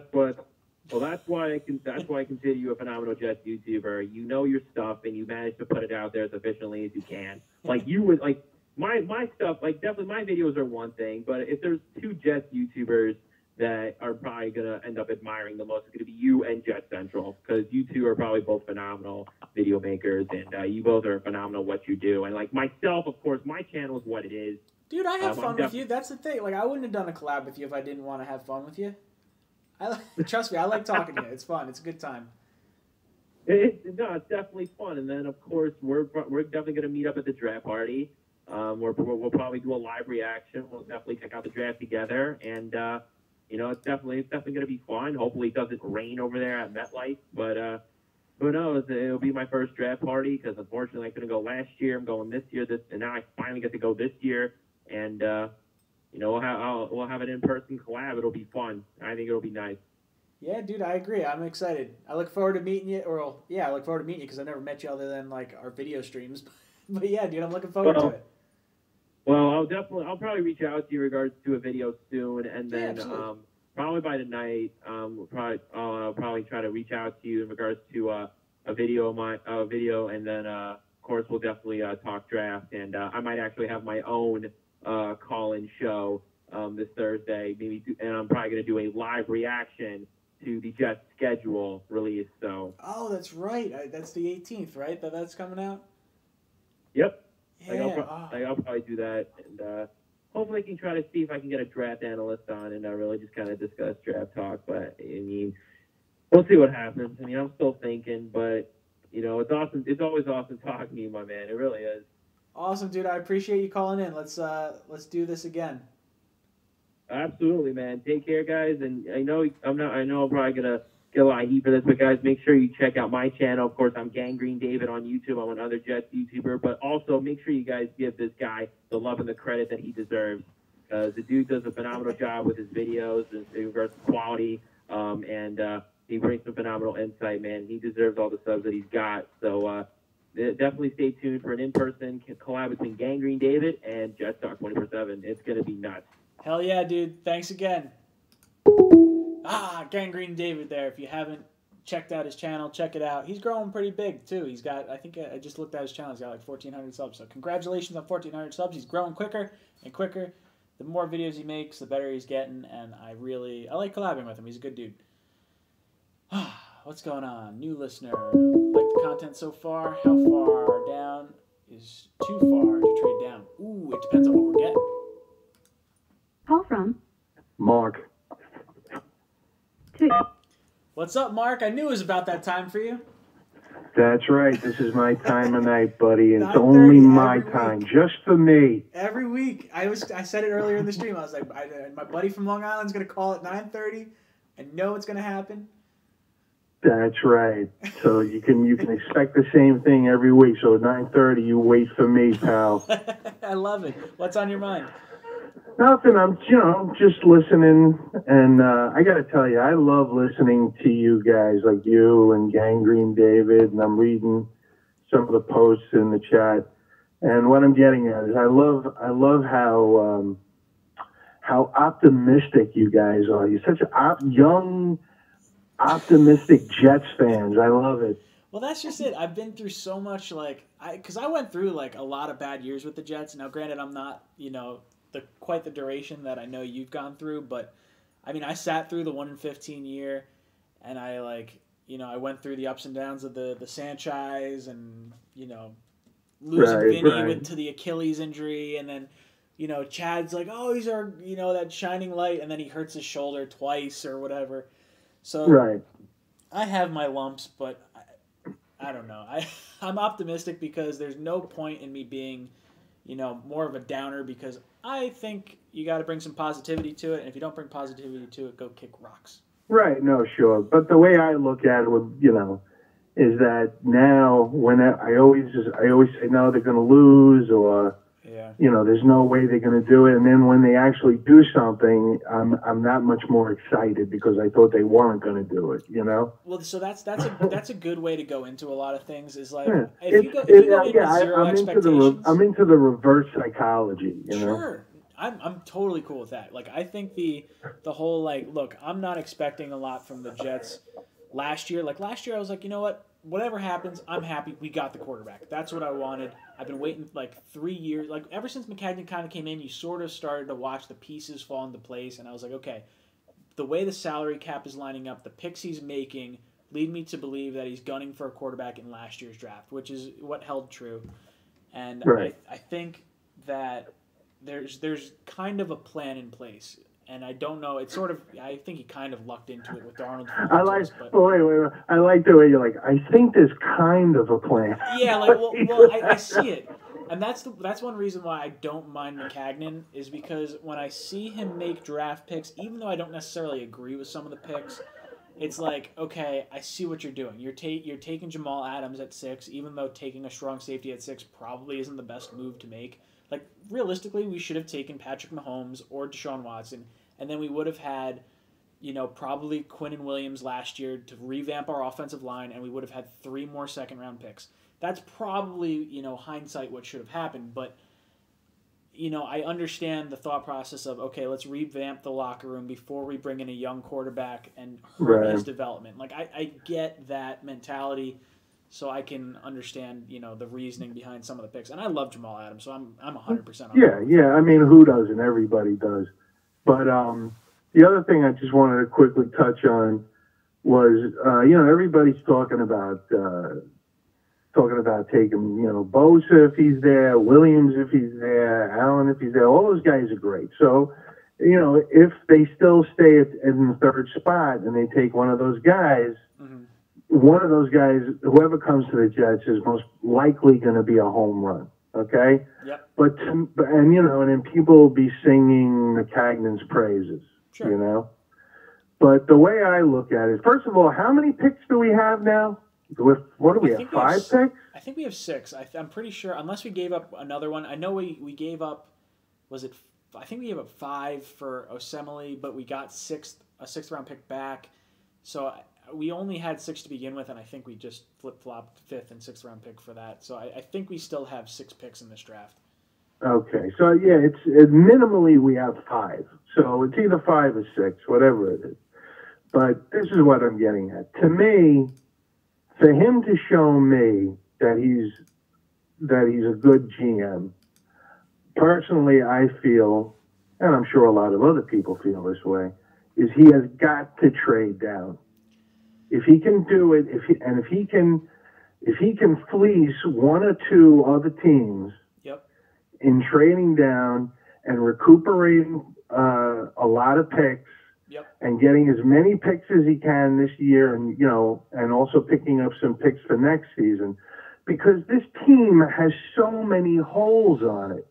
We need to bring in as many young players as we can. I mean, the list of holes is almost as long as your arm. Yeah. You know that. No, I agree. I think you look at center, you look at offensive line. I mean, so center, we're gonna need a tackle in the next 2 years. So I think tackle will probably be deferred to next year unless we trade down and something happens. But I mean, you look at the defensive side. We need a pass rusher. We need a corner. I mean, I don't know. It's tough. I mean, you could argue we need a number one receiver. It's crazy. I don't think we need a number one receiver. A lot of people will argue it. I'd be okay with taking one if we traded down, but I think Darnold is good enough at processing who's open that I think you could have a bunch of number twos and not spend a ton of money on a number one, which might be naive to think, but just his play style leads me to believe that. Like, I don't think he needs to lean on a stud receiver. Like, I think he can act. I mean, it would be great to have one if you could get someone of a DeAndre Hopkins kind of caliber or an Antonio Brown kind of caliber. I think you should do it, but I don't know if it's necessarily a high priority for me right now. Yeah, but to me, once again, like I said, if he stays at 3 and he picks one of those guys, I mean, what is it? All of a sudden the guy's a genius because he took one of those 3. Yeah, like you know what I mean? That's just it. Like I don't think you can consider him a genius because the only good picks that he's really made have been the picks that have been within the top 6, and even then Leonard Williams is not really what we expected him to be. Now maybe that's because we haven't had an edge rusher, and that could be part of it. But Jamal Adams, taking a safety at 6 is like but he's probably one of the top 3, 4, whatever safeties in the league. So you kind of give him a pass on that. He got the quarterback last year, and without him making all the moves he did, we wouldn't have had Sam Darnold. So it's tough for me. Like I completely understand people bashing him because you have to build through the middle of the draft. You have to be able to hit on those picks to like the 2nd round through the 4th round at least. Like if you get those 3 rounds right, that's where you start hitting gold, and that's where the Saints did well. That's where God, I mean, you look at other teams that are really playing well and replacing talent that they lose. Those are important rounds. Yeah, no, they're absolutely I know you were a little young, but I always bring up Parcells. Yeah. When Parcells, not just the Jets, when Parcells ran the Jets, when he ran the Patriots, when he ran the Giants, even when he went over to Dallas, all of Parcells' middle round picks, for the most part, stuck with the team for years, Was and Jumbo that's something no, I don't know.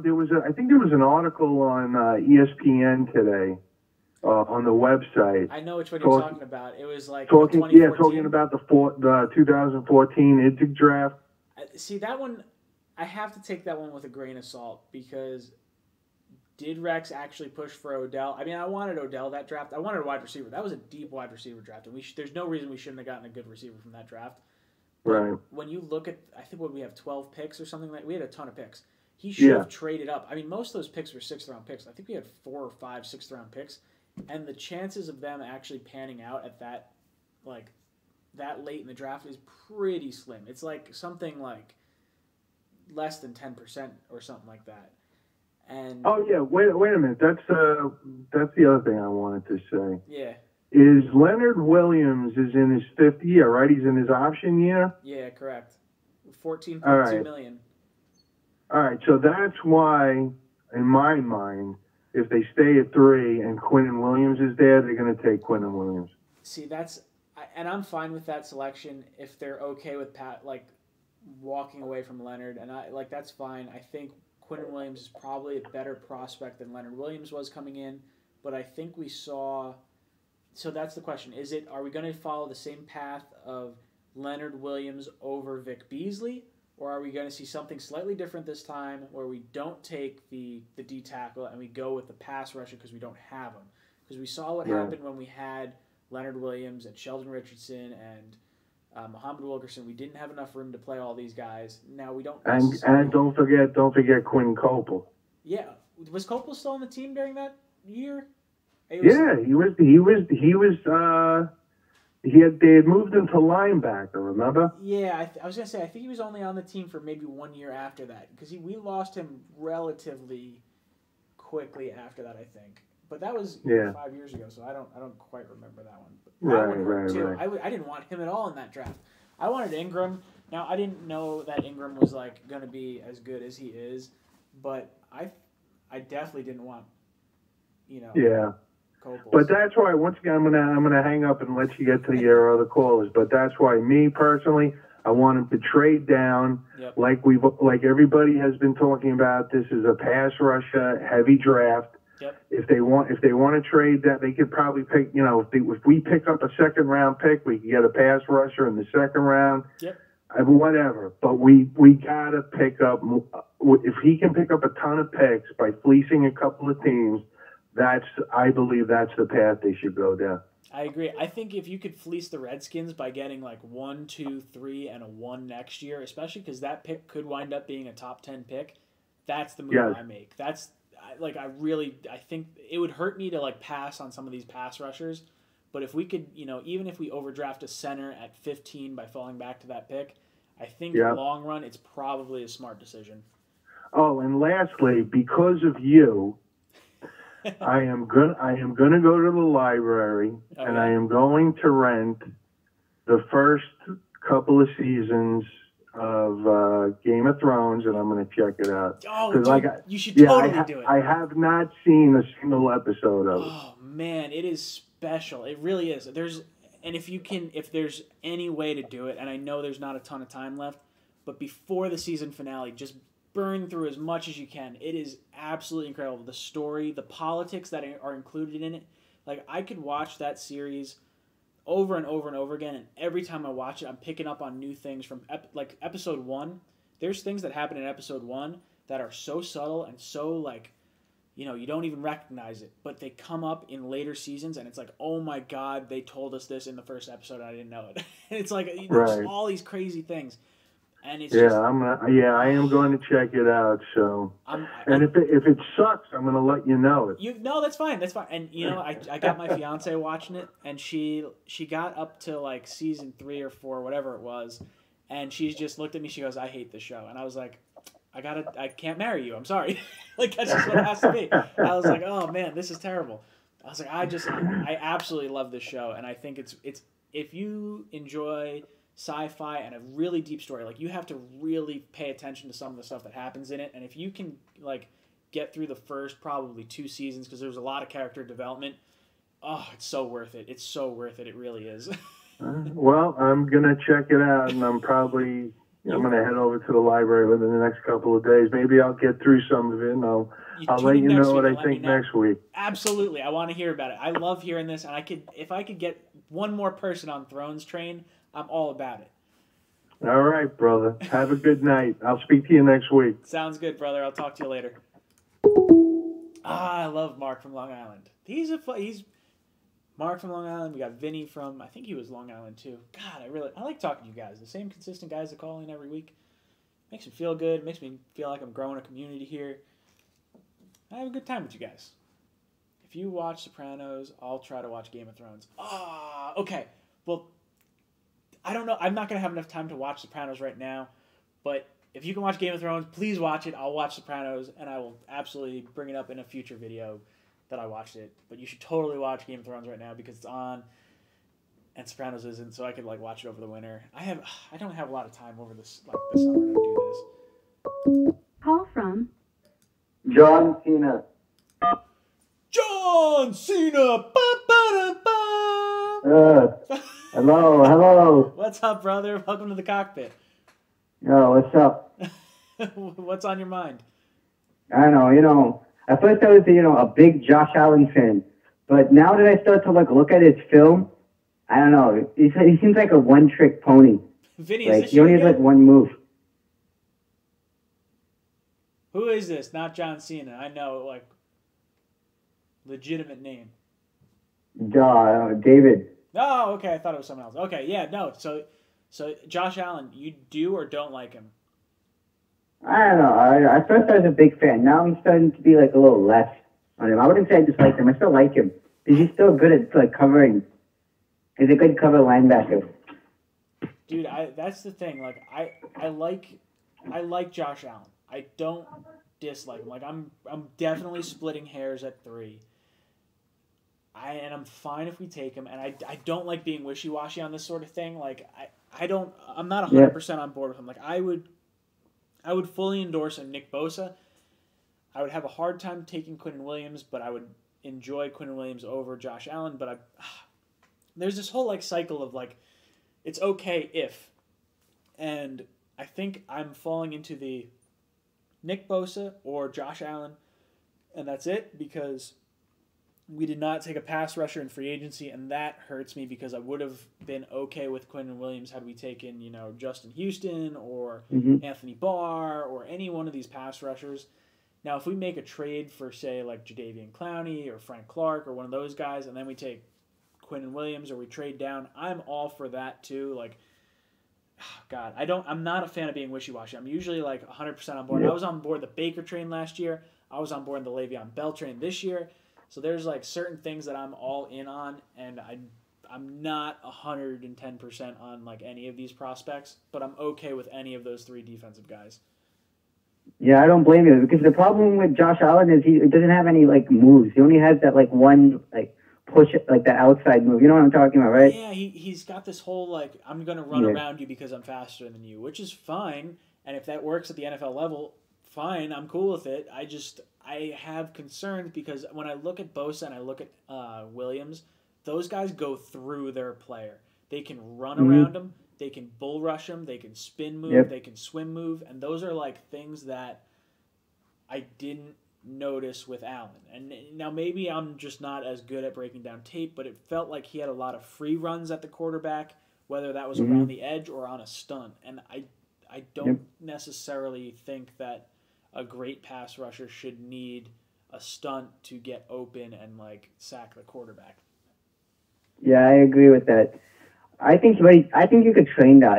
I think you could teach him some more moves. And that's just it. Like Greg Williams is such a good defensive coach. If Allen is the choice, I'm okay with accepting that. Like I'm not gonna question it. I'll be like, okay, you know what, I'm on board with it.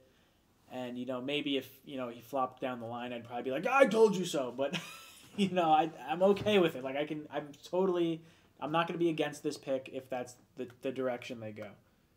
Mm-hmm. Yeah, same with me. I think he's he's very like risky, but like he's either going to be really, really good or he's just going to be trash. God, I hope it's not trash. I really don't. Yeah, same. I don't even know which way to go with this.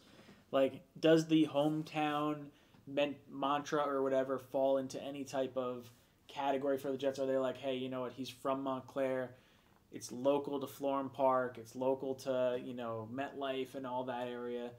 Is there any sort of juice that could be added to that? I don't know.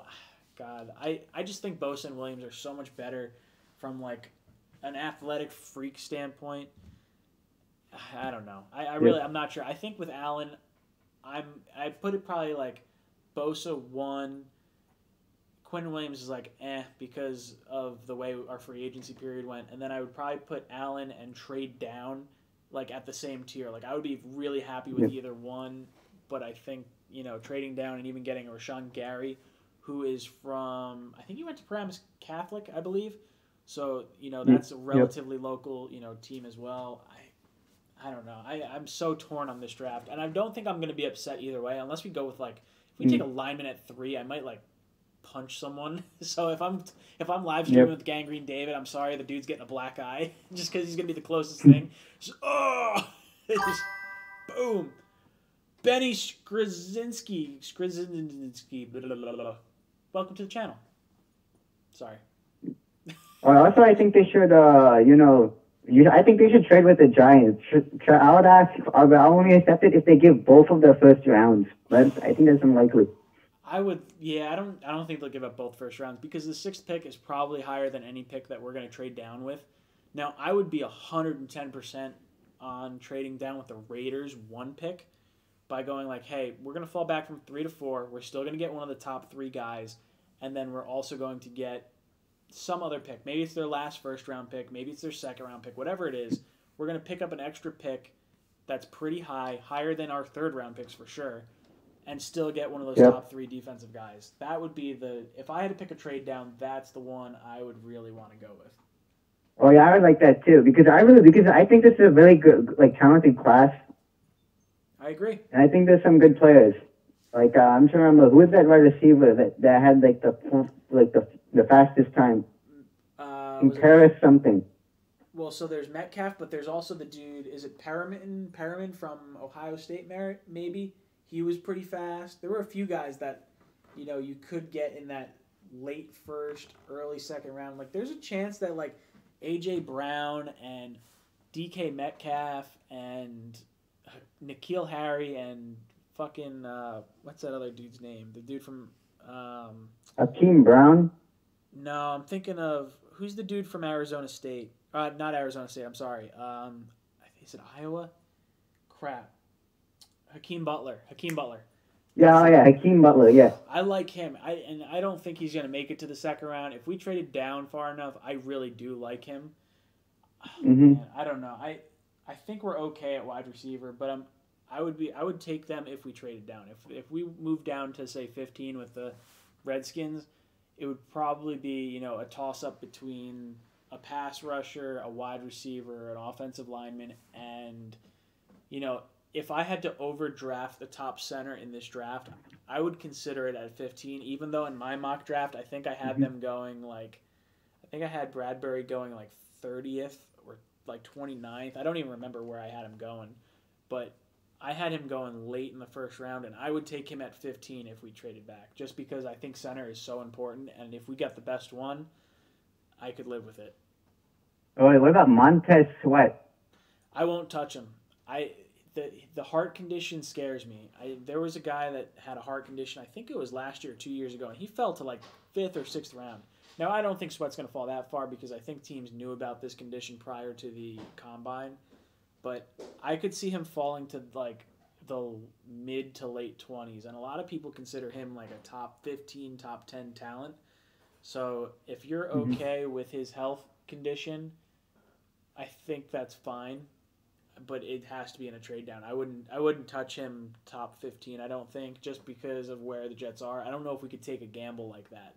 I think there's other teams like maybe the Packers that have 2 first-round picks, or maybe the Giants that have, if they take whatever, maybe they take, Hopkins or Haskins at 6, and then maybe there's a pass rusher that they want to replace Olivier Vernon at 17. That's kind of where I fall on that. Like he's a good. It's almost the same kind of pick as the Jaguars made. What was that? 2000. When did we take Lee? 2015, 16, 2016. Yeah, I think like 2015. It was 2016 because Leonard Williams was 15. So Miles Jack had that injury and he fell into the top end of the second round, and the Jaguars took him because they already had their first round pick that was supposed to contribute. And when you roll the dice on a player, at the beginning of the second round, I feel like that's a little more okay than like the Jets who don't have another pick until the third round, and that's where my fear is with that kind of move. Yeah. Also, I'm a big. I think if we ever trade down, we should pick up Greedy Williams. I like Greedy Williams a lot. I really wanted to like DK Metcalf, and then I watched the video of him going up against Greedy Williams, and he got his lunch money stolen from him. DK Metcalf did not have a very good game against Greedy Williams, and Greedy Williams just beat him up.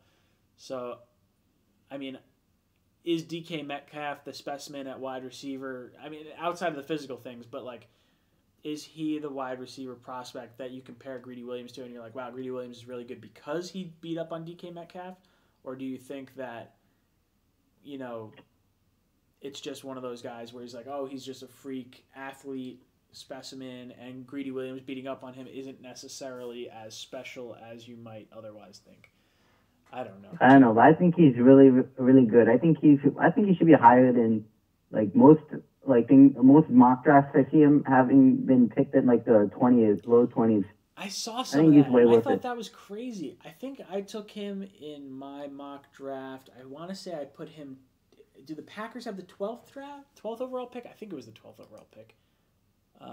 Yeah, the Packers had the 12th overall pick, and I had them taking Greedy Williams. I think Greedy is definitely a top 15 player, and if you need any type of secondary help, I would absolutely take Greedy as the top corner off the board.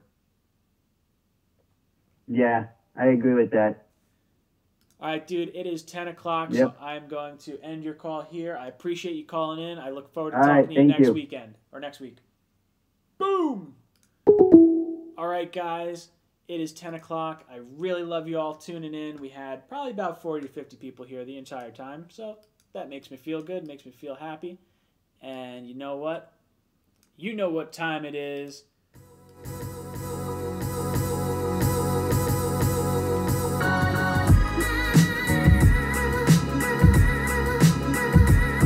That's it. Jets Talk. Signing off. One more time. J-E-T